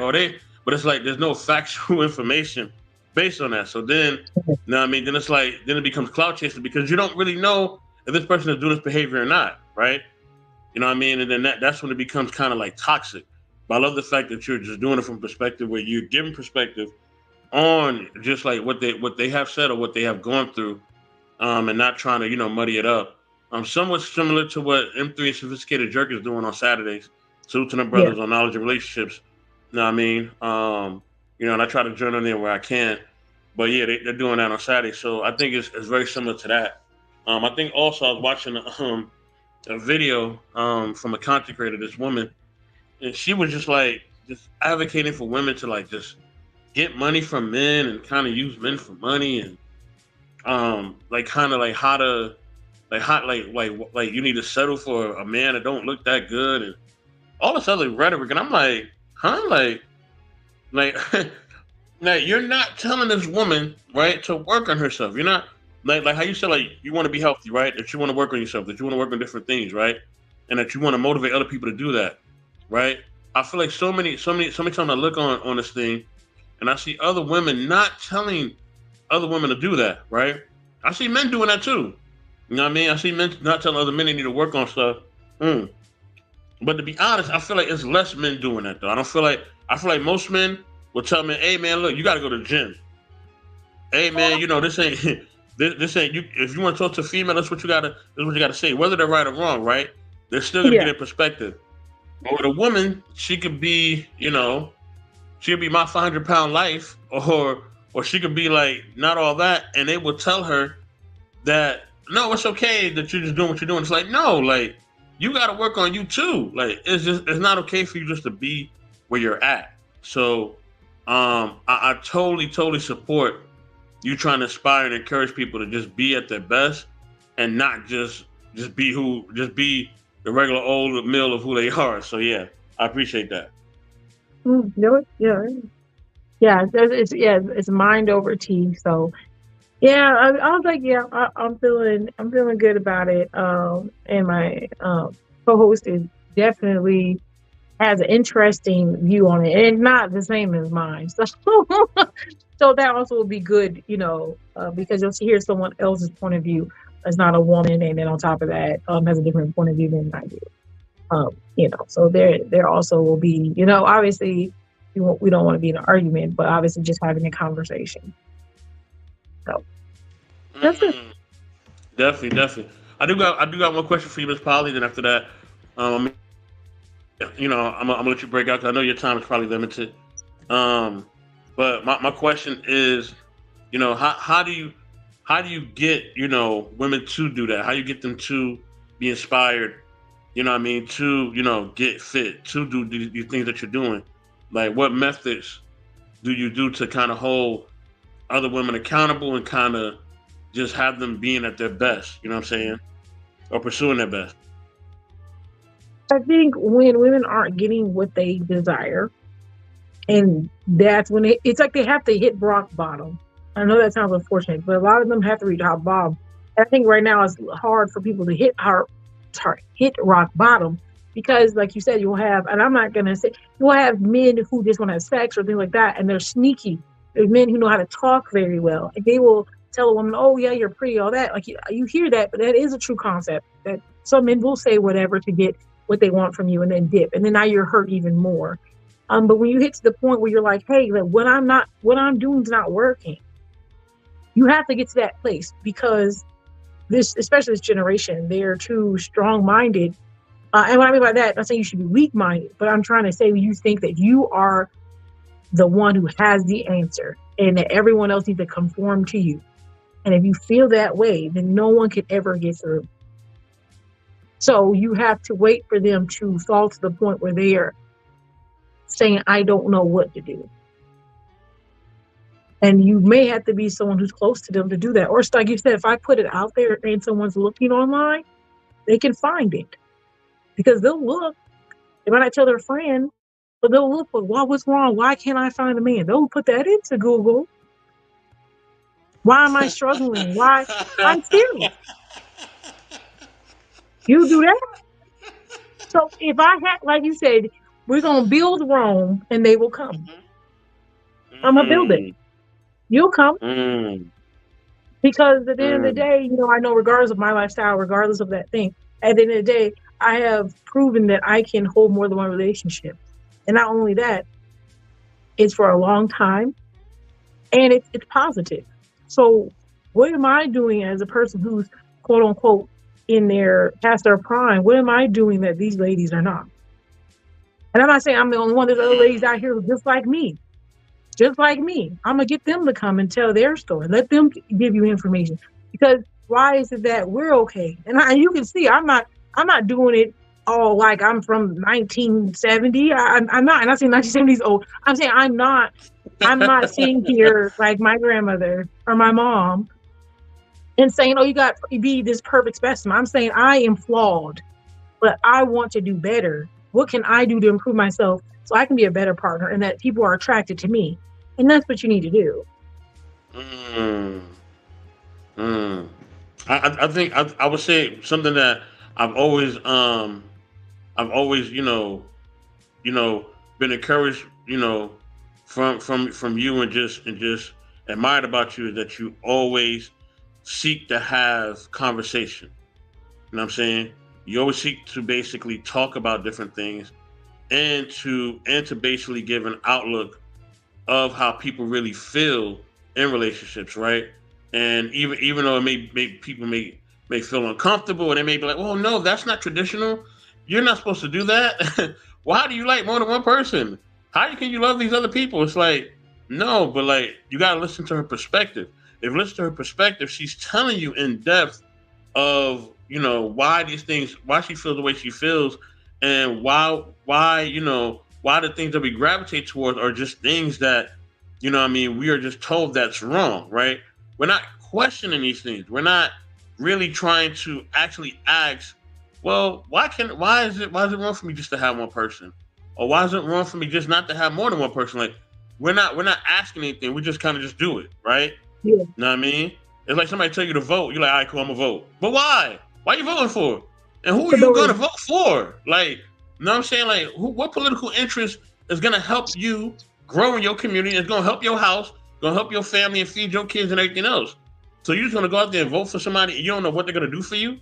Like, and I think it's the same thing in relationships. We just get in these relationships, right? Because the church or our mama or, I guess a deity or whatever that we believe in tells us that this is okay. But we really don't understand relationships, nor do we understand ourselves. And then we get in these relationships and we're expecting this person to meet every single thing in our mind and in our heart. You know what I mean? And that's just, that is just not even, like, it's not even, reasonable, or is it reality at all? Yeah. And being monogamous, I don't have anything against monogamy yet. And I know people think that, when people see me, they ask me about my relationship. But the relationship between two people, even though I have, different partners, I have a special relationship with each person. And that relationship is something that I value highly, and that's where I think that some people get it lost. They're like, oh, you just have, no. This is something I care about, I put energy in. This is something I am pouring my soul into. And so when you find the people who fit right into that, it's wonderful. Even if it is one person, pour into them, let them pour into you, you be the best you. And I think that's what's missing. And then when these women that go out here and they're looking for something, allow them, even though looking for that support and all those things they're looking for, a lot of them aren't even thinking about what they can give a person, what they can receive, what you can give, and what you actually need. Because there's some things you want, Wow. but you don't need them. And so there's a lot of things like we've had a discussion before. And so there's a process to this. And like I said, attracting people. I think people are always thinking like, no, attract them. And this is one thing I'll say, and I'm not trying to be like, oh, I'm the bad desire, because I am not. Far, far. That's not what I mean. But I'm trying to tell you this. How is it in a world of mostly monogamous people, especially in the Black community, how is it that I attract, I didn't even know it was possible. I attract so many monogamous men who are willing to try to see what it is to feel really loved. And I mean, not saying no, they don't feel loved, they get stuff. No, to actually know what it's like for someone to pour into them and care for them. It's because somewhere when they go outside, they don't feel like they're gonna get that. So you actually make it possible for people like me to be in a lane that I don't belong in. I'm just being honest. Wow. Why am I attracting large amounts of monogamous men? Wow. Large amount. Like I'll say 90% of the people who contact me are monogamous, and or they are poly, but they're the other poly. Wow. They're the ones where it's two ladies and a man. I will still attract those men. Wow. So this is something you got to think about. Are you attracting what you really want? Are you putting out there what you want to receive? This is a process. I may have thought about this, but I even had to work on myself. I was married before. I went through a divorce. Did I think I was perfect? No. At one time I thought, I'm always gotten this. No, but I also know that I have to fix things and ask my partners. I have to trust that their vision for us is positive. It's all kinds of stuff that is really based on a good relationship. It's not based on me loving all these people. It's really based on a good relationships, and that's it. So let me ask this question. So wow, because that's a bombshell you just dropped. So, do you think that when it comes to women who are monogamous, right? You know what I'm saying?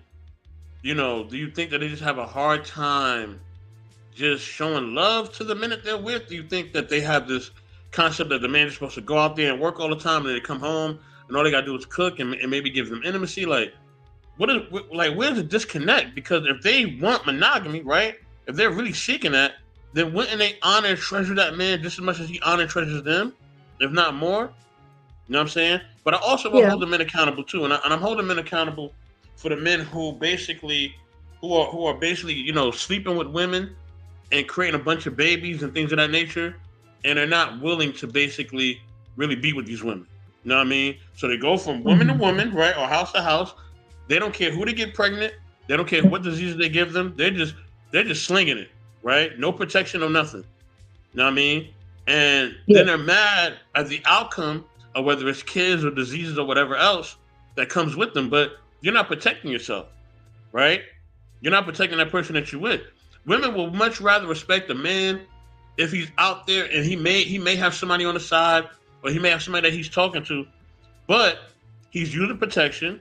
He's not creating babies. He's not creating diseases. You know what I mean? He just likes to have his fun, but he's being responsible and having his fun. Women will much more respect that. Women don't respect a lot of you guys because you guys will go out there, you impregnate the whole town, and you won't want to take care of none of the kids. You know what I mean? You have 4 or 5 plus kids, and you don't want to take care of not one. Nor would you want to claim them. So I think, and you'll be spreading diseases. So I think this is where, you know what I'm saying, the women get upset. And I don't blame them for getting upset. Because when you bring a child into this world, that means that you're putting another life out there that can't take care of itself, that needs you know what I mean, and that needs the mother as well. You know what I'm saying? And I think that's where the danger, comes in. Salute to my man Dark Lake Revive. You know what I mean? That's where the danger comes in. You know what I mean? I think just men, right? This is why I'm holding the men accountable. Men just got to be more. We got to be more cognitive of how we move out here, man. You know what I mean? I was always taught to protect yourself at all times. You know what I mean? And don't get involved in the situation if you know that you ain't really trying to be with this person. You know what I mean? Like in a long-term relationship, like put people on the level they belong on. So if I'm with a chick and I don't really want to be with her like that, and she on a certain level, I'm gonna treat her as that. You know what I mean? I'm not gonna treat her like trash, but I'm gonna let her know, look, you're not my girl. You know what I mean? Or you're not my wife, or you're not this, you're not that. I'm not gonna put her on a pedestal she don't belong on. And I think that's why a lot of women lose respect, because you guys will tell her that she's this and that and that and the third, and that's what she's not, right? And then on top of it, y'all also would get her pregnant too, which is insane. But that's another situation. Yeah, But I mean, I Dark do Lake, think guys Miss Polly, have. go ahead and say your piece. I'm sorry, and Oh, I'm gonna have Dark Lake no, share. okay, yeah, I do think men take accountability, and I used to try. In my mind when I started this, the consultating and all that for all the things. I actually had it was men I was talking to, and it came to me like, I can tell men, hey, you know what, this is why she probably doesn't like that, blah blah blah. I give you advice all day, but at the end of the day, it's still you have to learn some things from a man, and so I can only help to some degree to give you insight.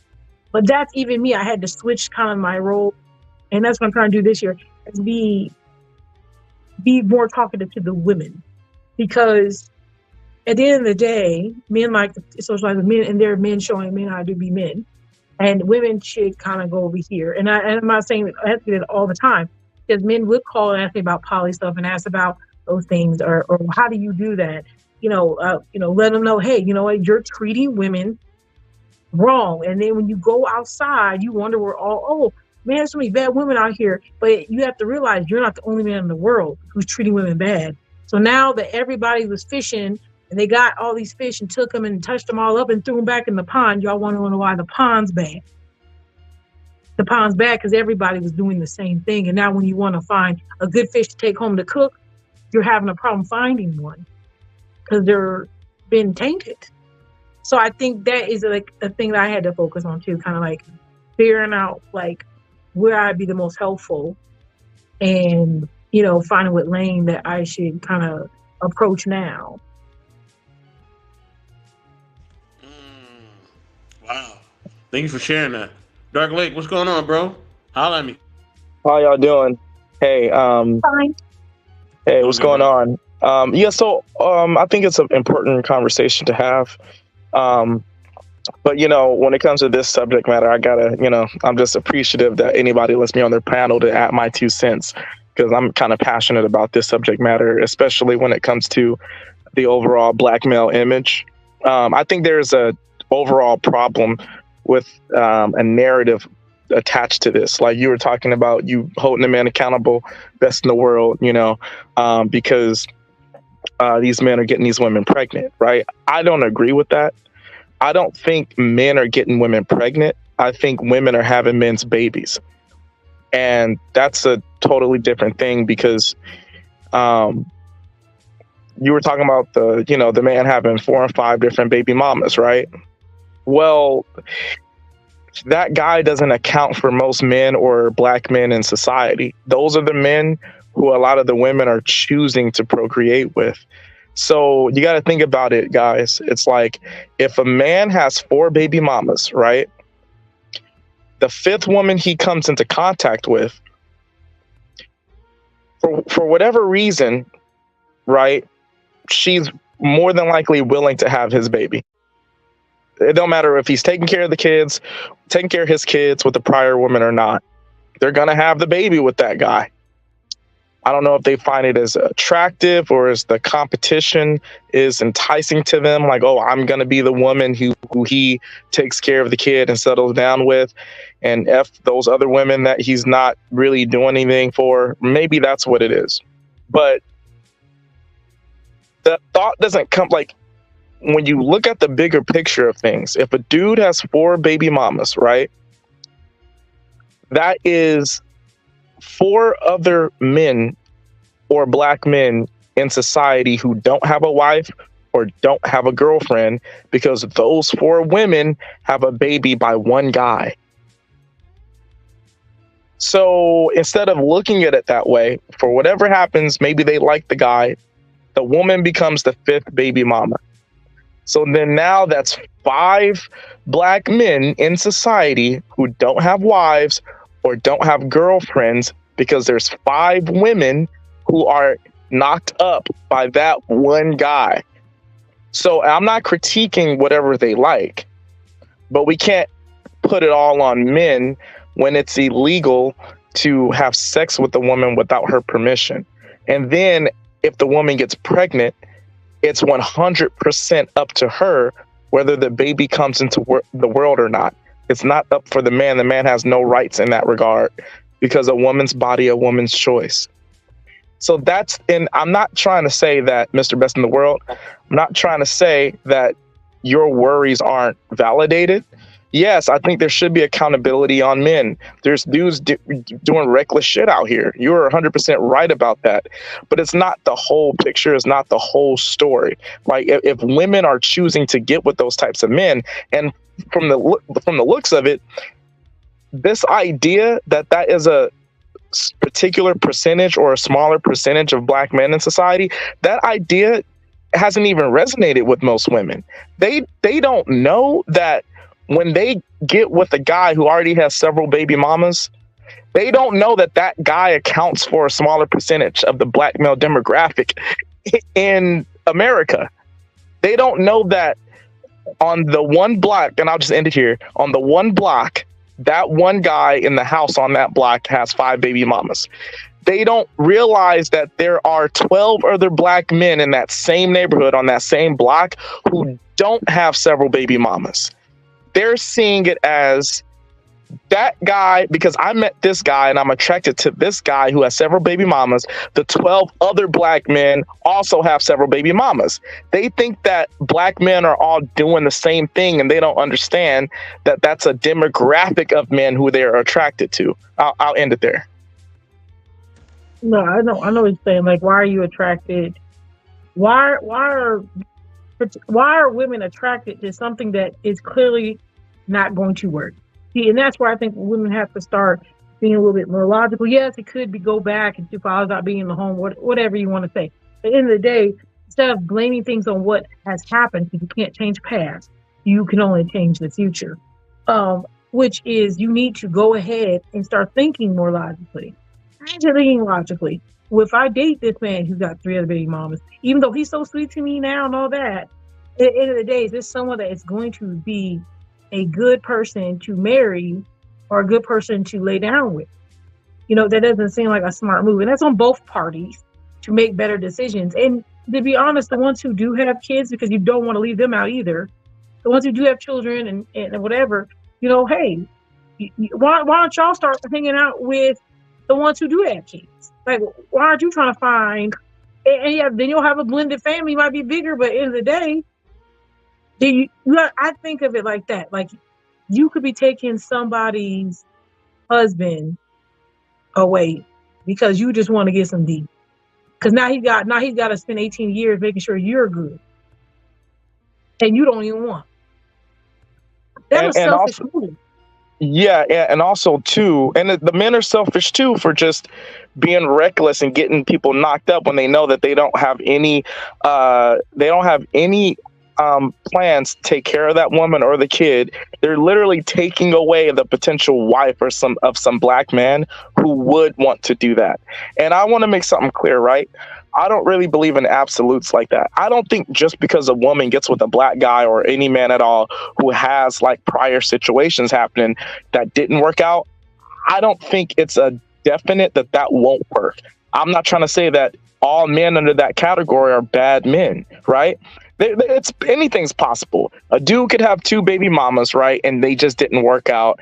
And he meets the next woman and he becomes Superman and he's great and fall in love and he takes care of his responsibilities, right?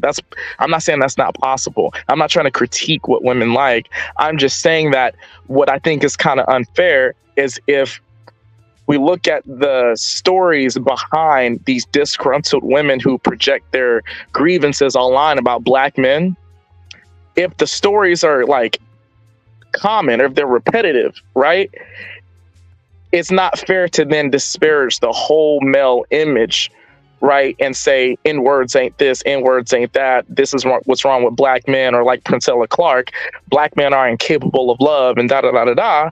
When we see that, hey, you guys are picking a certain type of guy. And the fact that a lot of women don't even realize they're doing that is a problem. That's where I come in. That's where I kind of defend the black male image, because I kind of connect it with the stories that I've heard and the research that I've done about which men, not just black men, but men in general, which men are actually having the babies.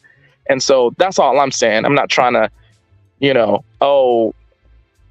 black women shouldn't want this or that. It's just, if it's going to deal with my image, or my if I ever have kids, my son's image, my brother's image, other black men I respect's image, we're not going to take women or anybody talking down about what we do wrong if we aren't doing wrong, if it's just some of us that's doing wrong. I think the compartmentalization needs to happen. That's all I mean.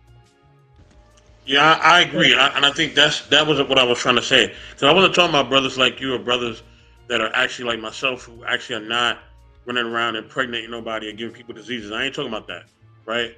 I'm talking about the ones who basically, are just, who are, basically impregnating the women and all that, and they want nothing to do with the women. They want nothing to do with them at all. These are the brothers I'm talking about, and I'm not talking about the women who basically are choosing these guys. Who, salute to M3. I'm not talking about the women who are choosing these men who basically, right, who they know, like, all right, this dude done knocked down, about 5 different girls. He done got 3 of them pregnant. I know he do this girl, but I just want him for me, and maybe I won't get pregnant, but I gotta try him out. I'm not talking about those women. I'm not talking about those women either. I know those women. Basically deserve what they're putting themselves out there for, right? So that's not what I'm speaking to. To the homie M3 in a building, and through the dumb, got a baby, got a So with that being said, I'm speaking to the women who don't know, right? She's been lied to, she's been used, she's been bamboozled, right? And she's been thinking that happens. That happens. You're right. She's been thinking that this brother is really, really down for her, and he ain't. He done lied and did all stuff. So he done lied to Miss Polly. Miss Polly thought that he was one way, and now he just turned to some other type of dude. She's like, yo, what the fuck? Everything has changed, and she done had no idea, right? She had no idea this was who he was, right? This is what I'm speaking to. And I'm not speaking to the men, like I said, who actually are doing the right things, or trying to do the right things. You know what I'm saying? Like us up here, we're trying to do the right thing. We don't always do the right thing, but we're trying, right? So that's what I'm speaking to. So I think that's a distinction. You know what I mean? So for those who are trying to actually be on a good path, salute to y'all. But the ones, man, who are not, and they just doing some crazy stuff, that's what I'm speaking to. So yeah, go ahead, family. Yeah, M3, yeah, you can go because you came in. How you doing? I'm good, guys, man. How's everybody doing? Oh, you're breaking a little bit. But I'm good, bro. What's good? No, nothing much, man. I saw you guys that's up there live, and I was wondering how you was able to go through the replays, but then still highlight the current people in the chat. So until now, I'm like, okay, so that's how you do it. But oh shit, dude, them bubbles just came from your mouth, and I thought I was like, what? That was a cool effect. When it just happened to be standing and sitting in the right position, but the bubbles came from your mouth, as you was making that thought. That was hilarious. Did you see that? Anybody else see that? No, I peeped it a little bit though, but I don't know how they appear. It might be somewhere in the StreamYard. That was perfect. That's all I guess. Go ahead. Yeah, but no, man. I'm going to say this. One, I'm going to talk about QB, but before I get to QB, recently, like a couple hours ago, this guy like who owned like this Black and Filipino owned establishment, he passed away. And he was going through like a lot of health challenges, and he's like he looked like he's pretty much like close to like my age, so like to kind of hear like somebody that passed away, where it been like due to like being terminally ill or some other like tragedy, I'm just like, damn, like this is like the kind of like the start of 2024. But with QB, man, Sorry to hear that, man. My condolences to him and his family. Much love. Yeah, thank you. Wait, you said Q Butter? QB. Oh, QB. Okay. Mm-hmm. Yeah, QB was a person who was a member of like the Intellectual Soapbox and also Knowledge and Relationships, and she was like one of like the second leaders for Ladies Night live streams. QB, man, always gave her all. She always gave her talent and her heart, man, despite on like whatever condition that she was like suffering. A lot of people, they don't know, man, like what she was really like, going through, except for the ones that was really like close to her. And she passed away like the year before that, like on New Year's Eve. So passing this day, like it marks like the anniversary of her, like not being here present with us. And so like, man, like watching some of the old videos, man, like it's really rough, man, to like really to be able to sit back and just like look at her, man, and just know that she can no longer be here to like really like give her heart. But I know the most important thing is to continue to like live on like through her legacy and always like be intentional everything that you do. Even though like, man, I'm not really like heavily into like this YouTube stuff or whatever, but it's a love and a hate in some cases. But it depends on like, like the community that you're in, the people that you surround yourself around, and, just knowing that, okay, sometimes like your message is not going to really come across like to like a lot of people, as opposed to like the stuff that you see like on a daily when people be all foolish and they be talking about a bunch of niggerish shit, and YouTube be promoting that in some cases.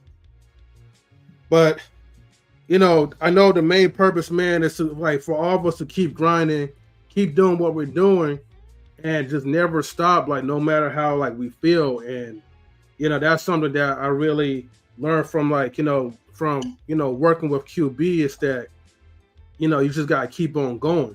So that's all I wanted to come up and talk about. But it's hard, man, like as people of like especially of color trying to like, how should I say this?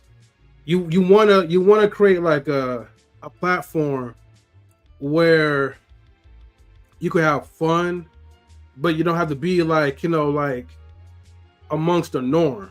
You don't have to feel like, man, you gotta do like a bunch of silly shit like to try to like to gain like the algorithm from YouTube or follow like the trends a lot.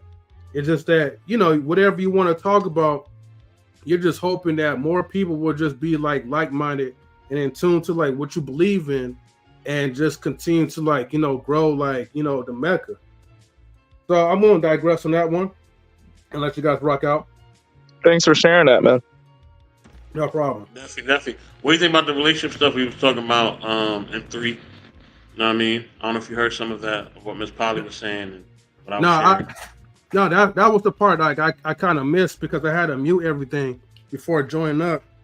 But the last part I only got was like, but I don't know if you was like, using it as a fictitious reference, but it sounds like, and I could be wrong, but Miss Polly, sounds like, okay, there was like a relationship that maybe, or some type of connection that you got into with someone, and maybe that person wasn't the one that you thought he was.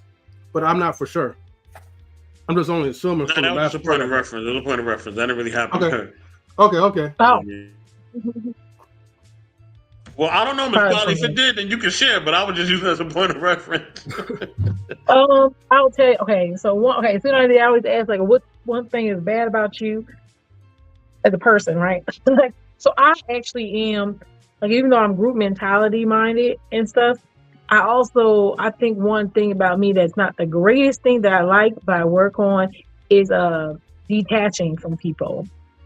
Because once I'm attached, like fully attached, that's it. Like there really is no like we ain't functioning together. So I know it sounds ridiculous, but that's just how it is for me. So if someone was, let's say, okay, so there is my kids, their dad. Me and him, like now, like viewing back on that in hindsight, I think I knew then also that the relationship was more, you give me what I need, and I give you what you need, and at that time that's all I needed, right? So when your needs start to change as you get older, or whatever, it changes. So that those needs were like, okay, that's cool, but like I need something else, and you don't know how to give that to me. Instead of being like, forget this relationship, like I wouldn't do that. I'd be like, okay, let's work on how you can meet those needs if it's possible, and emotionally or whatnot. There was times I've mentioned to him that I was like, I feel like you like the idea of me, but you don't actually care or love me. And I said, I understand, because we went into this knowing, hey, this is what I can give you, you can give me, but we need to change that narrative now because we're past that. And I think he wasn't in a place it was on both of us. I'll say that we weren't in a place that we could focus on that. And so that was just like, it just unfortunately didn't work out. But when we still work and function as a group, like it's not going to change. If you need something, I'll be there. I know people are like, oh, you moved on. Yeah, I moved on. But like, if there's a real need, like if something happened to you, you're still part of, my life, especially my children and stuff like that. So we group mentality think about it. So like, if he's like, oh, I got a job here, he's like, would you want to move there? Even if we're not together, can you move there? Would you like to move there? And like those kind of decisions we still make as a whole. And then I would ask one of my partners and things like that. Like we move like that. So, me and being like, something didn't work out, like it'd have to be extreme. That'd be extreme, like they're hitting me, but I probably wouldn't date anyone to do that. So it'd have to be something extreme because I just don't give up on people.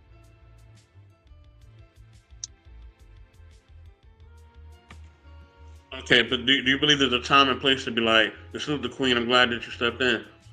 Is there a time and place where it's kind of like, all right, enough is enough? Like, all right, he is showing me that he does not want to be there. He is showing me that he does not care about me the way that he cares about me, right? Mm-hmm. Shouldn't there be a time? Like, I don't think I ever had. Shouldn't there be a time and place where you're like, I'm just done with this guy? I never had that. Yeah, I never had that. Like not a long-term one where I'm fully invested. Not like that. I've had someone where you're starting to date them, and like, they say in one thing and now the lies are starting to come out because you're starting to see the real person, and then you're like, hey, listen, this isn't working out. We're not matching. Peace out. Like that happened, but like after the long-term ones, nah, not like that. After 6-7 months in, I haven't had that kind of situation where it's not something that could be talked about and worked on. Let me ask you a question. So like because of like kind of like your experience like with your kid's dad and having struggles when you're in like the long-term relationships, that it's affecting you now with the short-term relationships, because you mentioned earlier in the beginning about being detached. So like, let's say for instance, like, how does that affect, like, okay, I'm not talking about like your baby dad, I mean your kid's fathers now, but how does that affect like in between, like, okay, like your relationships like with your partners? Because you're Miss Polly, so like most of the time, like you're gonna be encountering, I would say, like other like groups of men that you may develop some sort of feelings or maybe some type of bond, and I don't want to use the term add to your roster, but it is going to multiply. You know what I mean, Miss Polly? I do. So like now I know that. So like I said before, like this my children's dad, like, that's on that we were like I was 17 when I first met him. So like these being, off and on with him for many years, that is, not off and on for me. Like, when I first met I was 17 and then I kind of, didn't get with him right away and officially and kind of kept going off and on. But now I know that was what I was doing. I was looking at him as this is a man who's a good provider. He's consistent.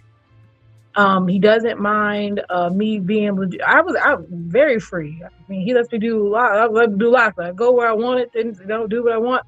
Not like I was running around messing with people, but I was able to move really like how I wanted to. It wasn't like I didn't feel caged in. I felt very open to talk about what I like. We were good friends about things, so I didn't feel that. But now I know that I was at that time in my life, I was looking for that stability.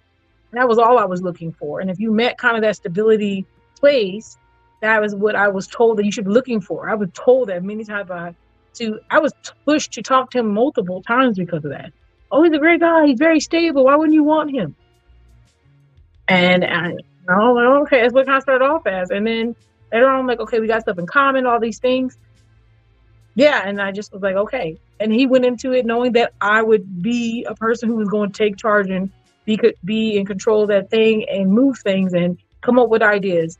We actually helped each other a lot. So that's what made the bond work. So now I know when I go in a relationship, I don't want it to be dependent on those kind of things because that's not all I want. That's just basically what I do. Okay, so you're trying to avoid men basically you're trying to avoid needy men. Okay, but you're gonna kind of those, yeah. But when you develop in certain relationships, okay, there's gonna be times where the man is gonna need you just as much as you're gonna need him. Unless, are you looking for a balance? I'm at a place in my life I want unconditional, and that's what I have. So I have my unconditional with my partner. A lot of people don't like me to say that, so I don't bring it up too much. But I'm unconditional, and the place where I want unconditional love. I don't want love based on if things that change like that. So I don't want that kind of relationship. So I'm not looking for that. So if someone comes in here and trying to red flag for me is a man trying to show me a lot of stuff, trying to pay all that. It triggers me because it reminds me of that time in my life when I was younger where I wanted that. And so then now I just know that I just don't go into it like that because I don't want you to also feel like I'm using you. So it's both sides. You have to work on it. You have to find a balance. You're right. You have to find a balance. So that's why it takes time to vet. Yeah. Yeah, it's just taking a balance because I have my own issues too that obviously I was just with someone for a long time. And so I don't want to also repeat being that person.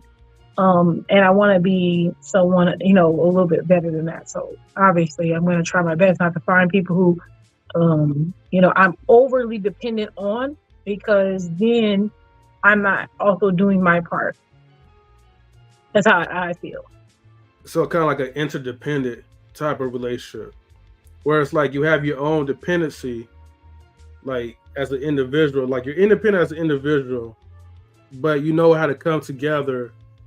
I'm not saying just to when shit hit the fan, but you come together because it's you have that balance. It's that love is hey, I'm here for you, just as you're here, you're there, you're gonna be there for that guy. Because when you're asking for unconditional love, that's Yeah. Okay. All right, thanks, McFarland. That's all. I was just actually listening deeply, trying to read between the lines of what you're saying, because I think I understand what you mean, Miss Polly. I guess my question to you would be this new train of thought you have to dating. when you say that it's triggering if a man like overly pursues or overly pays for this and that, right? Because it's gonna like establish a setting that or put you in a category of depending on that man, right?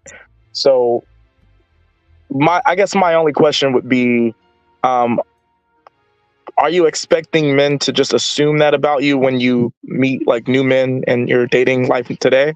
Or like, are you going to give like space for men to figure that out about you? Yeah. I'm definitely gonna talk about the conversation. And I know I do want to depend on my partners because that's really important too. I would need to trust and depend on someone to have my best in mind, and I have to trust that they have that. So it's like it's part of that too.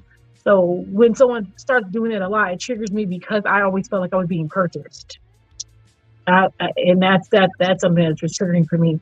You know, all the over gifting, all that stuff. It triggers me to be like, what's this really about? And I don't like it. It makes me feel like I'm being purchased.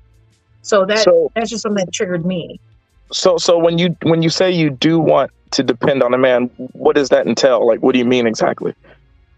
Like from different things, not like not financially to that extent, but more of there if I need you for emotional wreck, I need your support. If I need someone to encourage me, I need someone to have my back, to provide me with not only good things about myself, but tell me bad things about myself so I can fix it.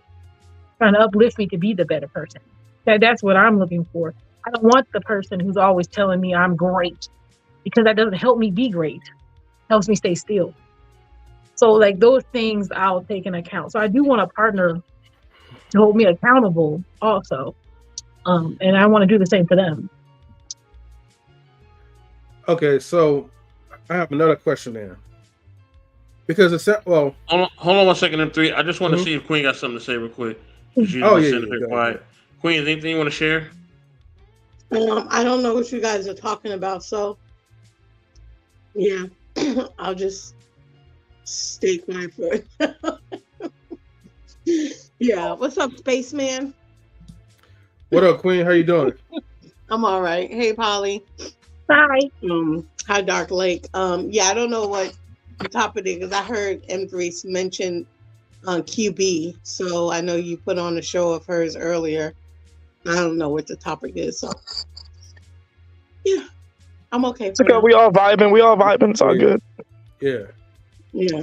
But it's good to see you, like, off your parole. So welcome back, man. Well, I appreciate the bail money. Bail me out next time. I got you. I'm gonna send you my bail bondsman. Okay. Hey, well, salute to people who with the super chat. So, but yeah, man. Yeah, I was. Oh, sorry. Oh no, I'll make it quick, Dark Lake. It's everything that you're describing, Miss Pie. It sounds like you're describing of a male friend, pretty much.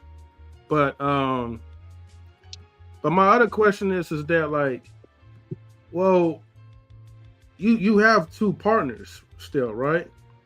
Well, okay, three. So the three partners that you have, don't they give you? At least one of them give you some certain type of qualities where, they'll tell you, like maybe the truth when it's needed. Don't you have one that maybe will say, hey, give you that emotional time and that connection when it's needed? Or are you looking for another partner to like, have those type of qualities all in one? No, they all do it. They all do it. I think one of the things I do like about it is sometimes when you're in the moment with someone, like let's say if I have an argument with one partner, I'll call up and be like, hey, listen, maybe I was wrong. It's situation. And I'll be like, because they know each other. So then it's not like you just take it against, he's not stabbing that thin air. I'll be like, hey, maybe I was being a jerk. And then maybe I was. Should I stand firm on this? Am I being ridiculous? And so that's helpful. That's really helpful. But overall, I think we all help each other just you see things differently. Because we've had conversations together, like on podcasts, what I thought were very interesting. Some of them were like, is love an action or a feeling? Like we've had that conversation. And trying to get the other person to come, because there's three of us at that time, and we're trying to get the other one to come over to the other side and see who's going to convince who. Wait, Miss Polly, are you saying that like one partner will it's common for one partner to give you advice about what's going on with the other partner? Yeah, but it's not about them. It's about me. My response is to them. Oh, damn, you must got some bomb. No, I'm just playing. That's what it's I was like, good question. Yeah. Wait a minute. Anyway. But think about it. Have you ever heard someone say the comment like, sometimes if one person says something, okay, but if two people say it, then it's probably you. That's how it is. Sometimes I'd be like, is it me? Or I'll hear someone be like, you do this. And I'm like, yeah. Then I'll hear that one say, oh, you do this. And I'm like, let me self-reflect. There's two Miss against Polly. one. Yeah, I feel you. Miss Polly, here's the thing, right? And this is just my opinion. I don't know your life personally. I don't know you, right? Sure. I think that if you're already getting the things that you say you want in a new partner and wherever new guy that you meet, I no offense to you. I'm kind of known to keeping it blunt, and I could be wrong. And like I said, I don't know you personally. I don't know your partners or anything like that. So please take it with a grain of salt. I don't mean no disrespect to you. But listen, I think it's kind of ridiculous for you to be getting that same scenario that you're saying, like you were saying that, I don't need to be coddled. I want you to tell me what's wrong with me so I can fix it. You know what I'm saying? Like, just that what people crave, sane people like you, sane people crave from other people, right? There's nothing wrong with that. But if you're already getting that from 3 other people, right? Then I feel like just to make things simple and for you to increase your probability for just meeting someone you vibe with and spending the rest of your life with, I feel like let them just be a regular man. Whatever that entails, whatever that comes with, just let that person be the guy who wants to pay for the first date or give you gifts or whatever, right? Since you're already getting what you're asking for from 3 other men. I could be out of bounds here, but do you think that's fair? I'm trying to understand what you mean. Wait, I'm trying to understand what you mean. So wait, I saw one until you added the let someone else buy me stuff part. Well, no, yeah. What I'm saying is, you said something specific that you wanted from a new partner, right? You were saying, "Oh, I'm not looking right now." I haven't been really actually actively always looking for a minute. So, yeah, I know what you're saying. Well, no, I'm not saying you're looking. I'm not saying you're looking, but you did express, what you wanted in a dude. If you were looking, you were saying. Yeah, you were saying that for the guy you don't want a scenario to exist again where you're fully dependent on a guy, right? Where in different actions, right, can lead you to thinking you're in that category. If a guy is overly pursuing, spending money on this and that, you feel like it's going to put you into a sense of dependency. But what you really want, which is fine, what you really want is someone to confide in, someone who will hold you accountable to be your best self, right? That's essentially not verbatim, but what you were saying, right? Yeah, I'm not adding the two together. I was just giving a scenario of what would trigger me at the time. As I evolved from that is something that I've had to work on. So I'm not triggered by that anymore. Now, I'm okay, you want to take me out, then you want to pay? Okay, cool. I'm not in that place anymore, but I was. So that's what I was saying. I no longer am triggered by those things, but I was. So that is something, but it's still, even though I say, even though it's something that I've worked on, it's still initially, if it's an overabundance of it, I'll be like, and I just keep it moving. I know that that's a process, and there are some men who show their love by giving, and I have to know that is a form of being loved too.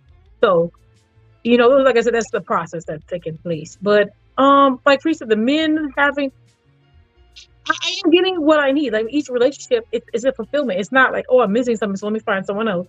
That's not what it is, because I am there as a whole person, and I'm giving them me, as a whole person. I know people get stressed about the time difference and sharing that, and I understand that. But if I have the capacity to do such, if I can have capacity for someone in my life, I can choose to make that a space for them. If that's something that we both decide on. I'm not like holding anyone hostage. Yeah, that makes sense. Yeah. I mean, they can leave in time, It's not like, oh, you got, that's why I like unconditional love, because there's no really real reason for you to be here other than you want to be. That's amazing. I don't care anybody. That's amazing. You're here because you want to be.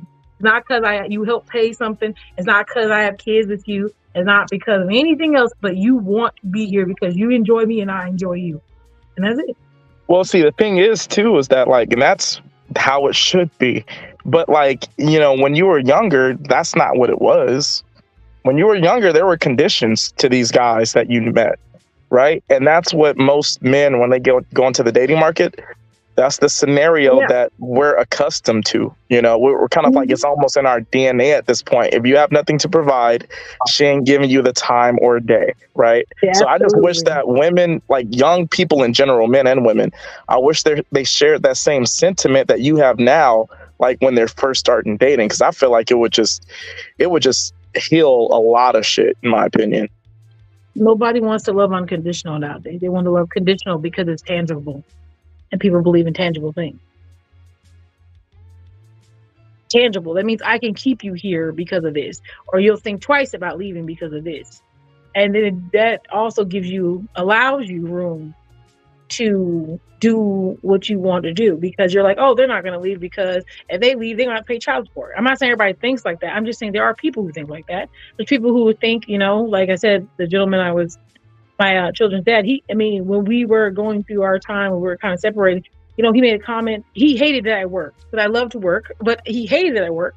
And he would tell me sometimes, he was like, you make money, so I can't tell you what to do. And I would be like, what? I'm like, sure, you can tell me what to do. Why not? And then he thought that was crazy. I was like, why wouldn't you be able to tell me what to do? We're a team. But he didn't see it that way. He saw it as he didn't have any control because I was working. So, Ms. Pod, let me ask you this. Are you looking, right, from the things that you have said about the type of partnerships that you like to have, right? Mm-hmm. All right, and I think this is a human thing, right? Anybody can answer this on the panel, right? I'm just basically asking you this just based on the word that you shared, right? That's all yes, I'm doing is based on. So, okay. Are you looking for that one supreme love, right? I think we all have that in mind. I think men have that in mind too, right? Whether they're out here being players or whatever else. I think women have that in mind, right? We have in our mind the ideal mate, right? That one person, right? Definitely, Dark Lake. I'm gonna holler at you, man. You know where to find me. I'll speak to you tomorrow. You already know. God bless you guys. And hey, let's just remember that we're all doing it. None of us perfect. We're gonna go through problems with dating and all that with the opposite gender, whatever. But as long as we keep trying, you feel me? God bless you guys. Peace. Bye. Definitely, you too, brother. So, are you looking just for that one supreme love, like that one that you just think about? You're like, yo, this is my ideal love, right? I want somebody to do this, and this, right? And if they did that, and that, and I did this, that, and that, like we had that in mind, right? We want somebody that, let's say we like to travel. Want somebody to like to travel. You want somebody to like to watch documentaries, or you want somebody to like to watch you know what I mean? You know what I'm saying? Let's say they like to watch, movies about, nature or whatever, right? We have in our mind this ideal person, right? We may have never met anybody like this, right? Or we may have come close, right? But we all in our mind have this ideal person. Some people may think that this may be a figment of our imagination, right? Some people have been called crazy for seeking this, right? So no, I'm being honest. I'm being real, right? Men and both. So there'll be many like, man, I want a woman that reminds me of my mama, right? We've heard this before, right? I want a woman that reminds me of my mama, right? She got to do this, and she got to know how to make things from scratch. And my mom used to do this. My mama, you know what I mean? He's naming all these qualities that his mom had that he admires, that now he wants in a mate, right? He's specifically looking for these qualities. Whether you know what I mean, modern women nowadays learn how to cook from scratch or not. This is what he wants, right? He want to use a cast iron, skillet. He want the whole nine, right? He not looking. He don't want nothing traditional or modern completely. The only thing traditional or modern that could be about her is her cell phone. That's about it. Everything else, or maybe her car, but everything else, she got to be kind of like traditional when it comes to certain things, right? Man, she got to fold my blankets on the right side because my mom used to fold on the right side, and that's how I like it. You know what I'm saying? So he wants everything, and I know, like I said, this may sound crazy, right? But I think we all, in some shape or form, all human beings, we all do this, right? Let's be honest. We all do this, right? Every single last one of us. And we not only do that with our mates, but we do that with like career stuff, right? We have an ideal job in our mind. We have an ideal place we want to live, right? Or a location, right? Man, if I lived in that community, my whole life would be better. You don't know nothing about the neighbors. You don't know nothing like about what they do. You know, if the neighbors are racist or whatever, you ain't thinking about that. You just want to be in that community because you believe that community will change your life. You know what I'm saying? If I only lived in LA, I'll be so much better. But you don't know what that's going to bring in your life. You just believe that. So is it the same way when it comes to seeking a mate? Are you looking for that ideal person that just checks all the boxes that you're looking for? Let me ask you two questions. Do you think that, I've asked you this before, that there's only one person that can meet all your needs?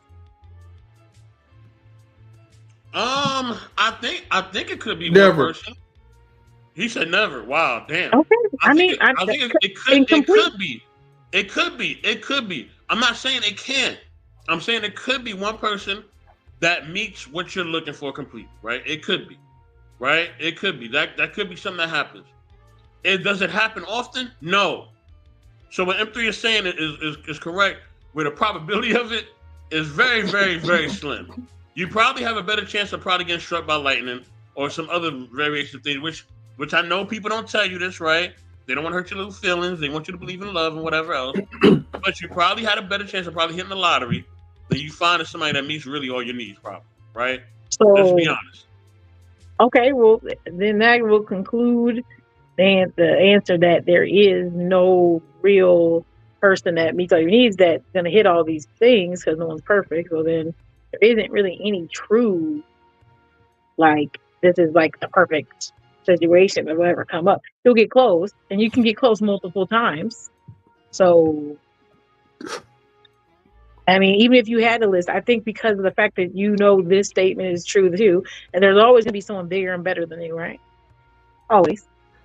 And with time, unfortunately, we get, less special with age and all those kind of great things.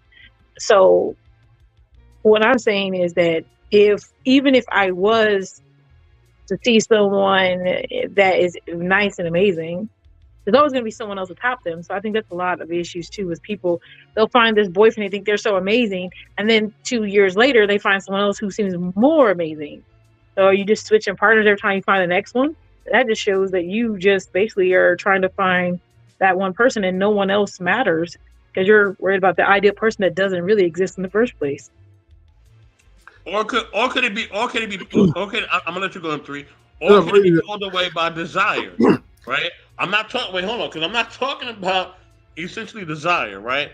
Because yes, we could have a brand new Lamborghini, right?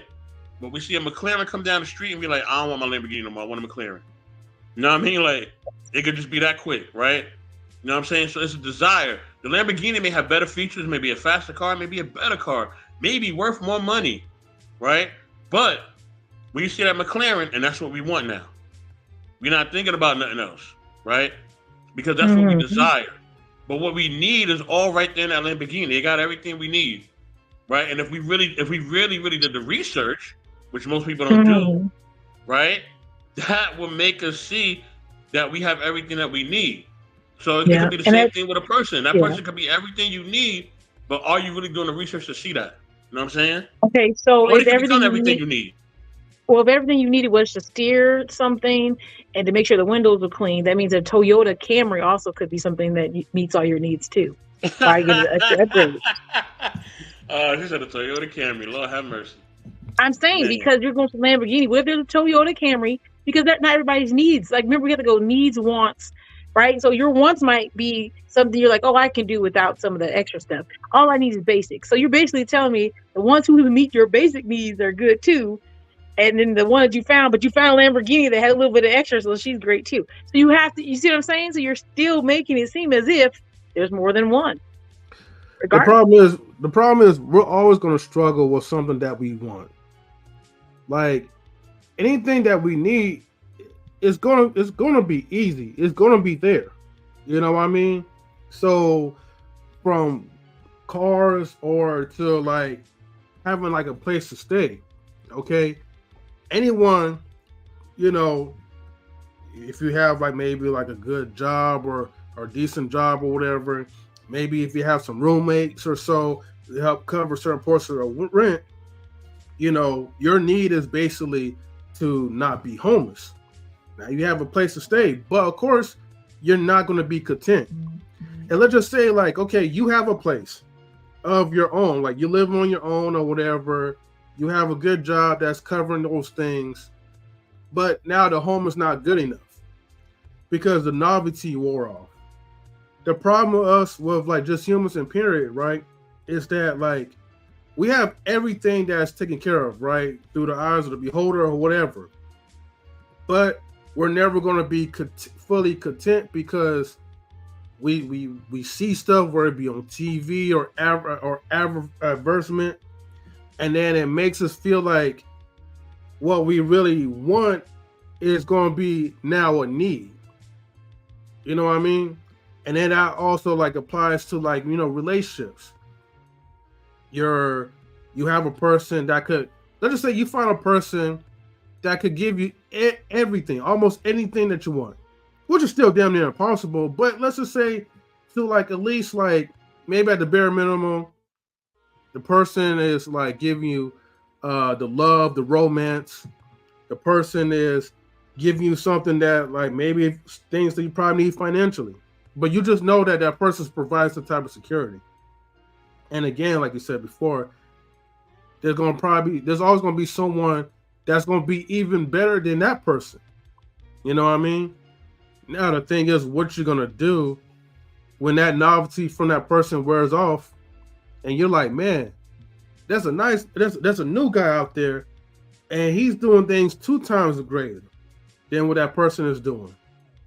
You know? Mm-hmm. So now you have to do, I get what you're saying, but now this is when it comes into, is it worth it? That is what you have to conclude. Is it worth it, and can you do it? And that's how, those are one of the top things you think. Do I have the capacity to have another partner? Do I have enough to give to another partner so that they can feel the same kind of energy giving the other one?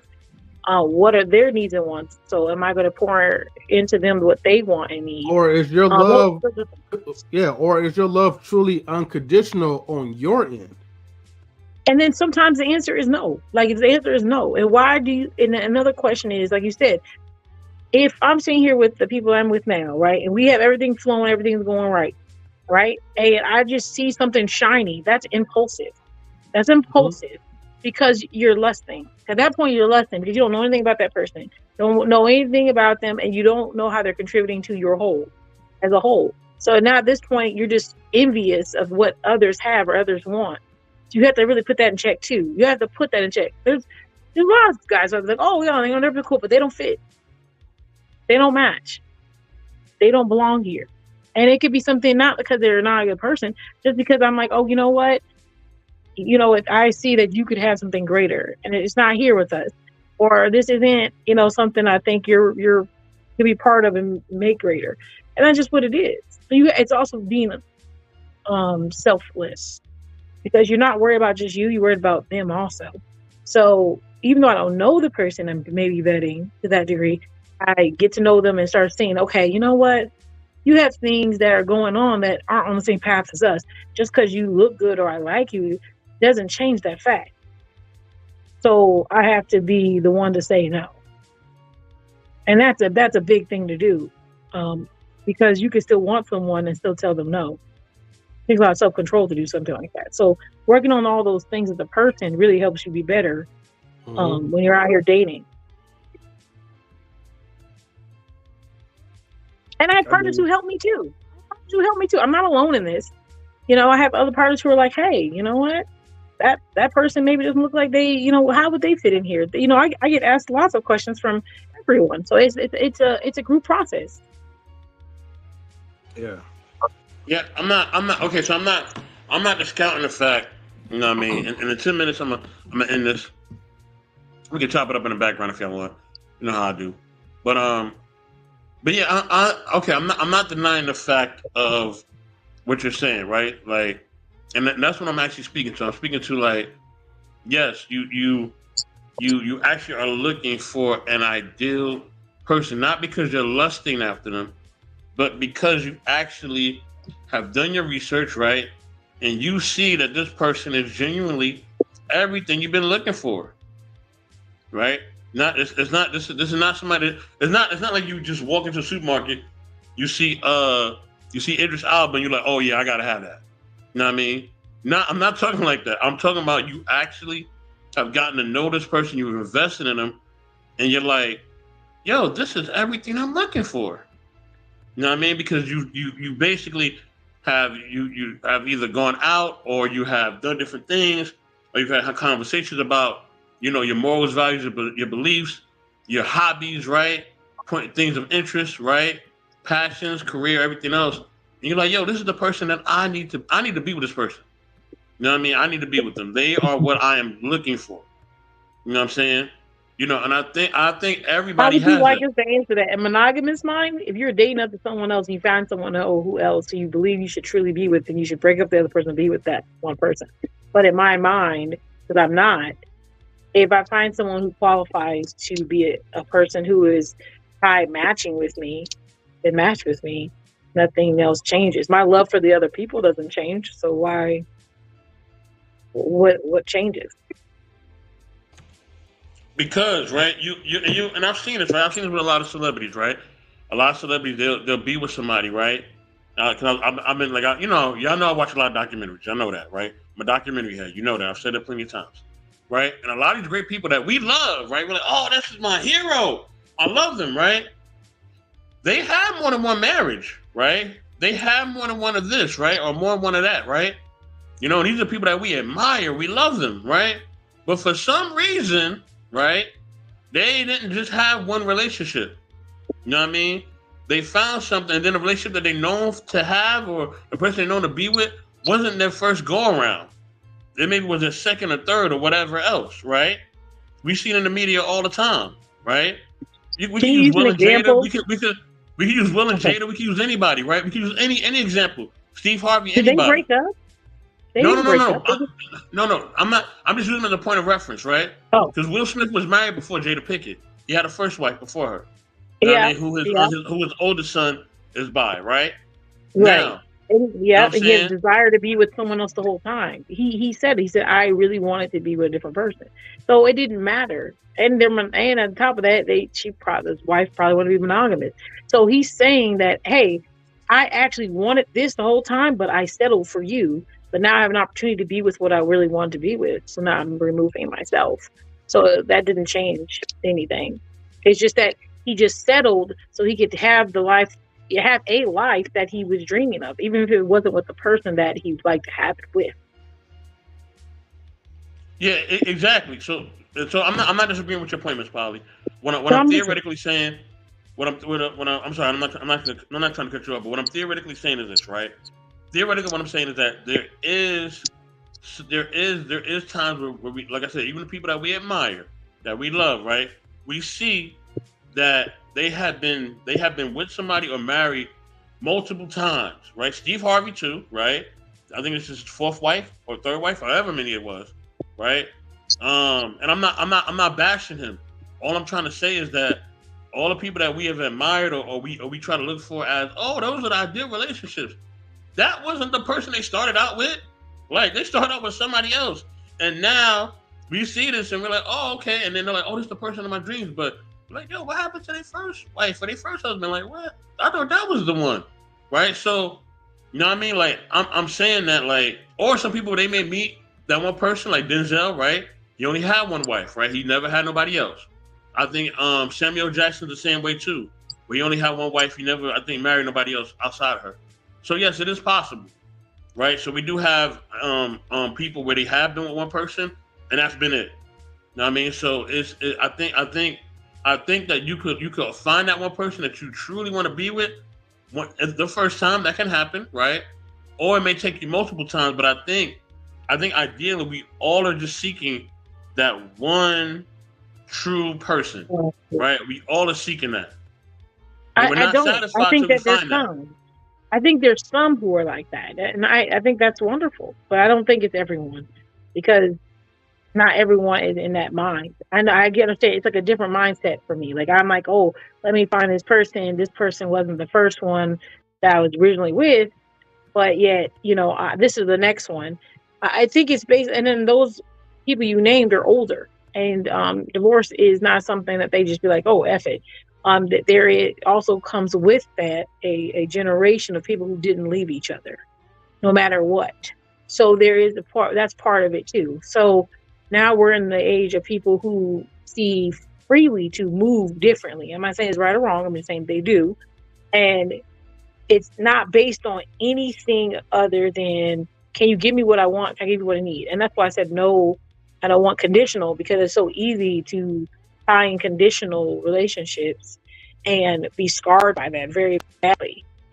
You see people who have married and then they get a divorce, but they don't have enough money to move into their own home, so they still live in the same house as their partners for long periods of time, even though they're not together. Those aren't good things, but it happens. So I don't think the dependency has a lot to do with our economics and all that. But being with someone, yeah, you want to find anybody. They want to find someone they have a good time with, they enjoy their life with, they want to spend their life with. I agree with that, but I don't think it's limited to everyone to only want one person. And I say you even want one person, that you could find more than one person. Because if that was the case that we talked about earlier, monogamy, it means you find one and then there is none. That means when your partner dies or something happens to them, there is no other. And we as people are not. We are serial monogamous. And so once we're, what you just explained, find someone, you have great time with them, enjoy them, and then when a time ends, it ends, and then you move on. So that means that we're not the traditional monogamy wording itself. So, I mean, it works for some people, and that's good. I think that's wonderful. If they find someone, they marry with them, and they're sticking it and don't give up, I feel like I have that same energy. It's just with more than one person. So it's just different. There's people who've been poly decades, years.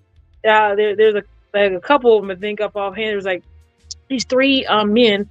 They were homosexual men, but they were together and one of their partners died, unfortunately. They had been together for like 45 years. These are not short-term shifts. And people who are usually poly like that, they're very quiet about it. I'm more louder. I've dated people who are like, yeah, I've been poly since years and years and decades, and they're with their partner still. It's not something that's short-term. But they have to be quiet about it because of the stigma behind it. So they're very quiet. Okay, but okay. So you want so you not only do you desire unconditional love, but you also provide unconditional love for the most part with your partners, right? That's what you provide, and that's what you desire. But so ideally, you're saying that the thing that you provide and the thing that you desire, you want to seek that with multiple people, because that's hard to do. But and that's hard to maintain.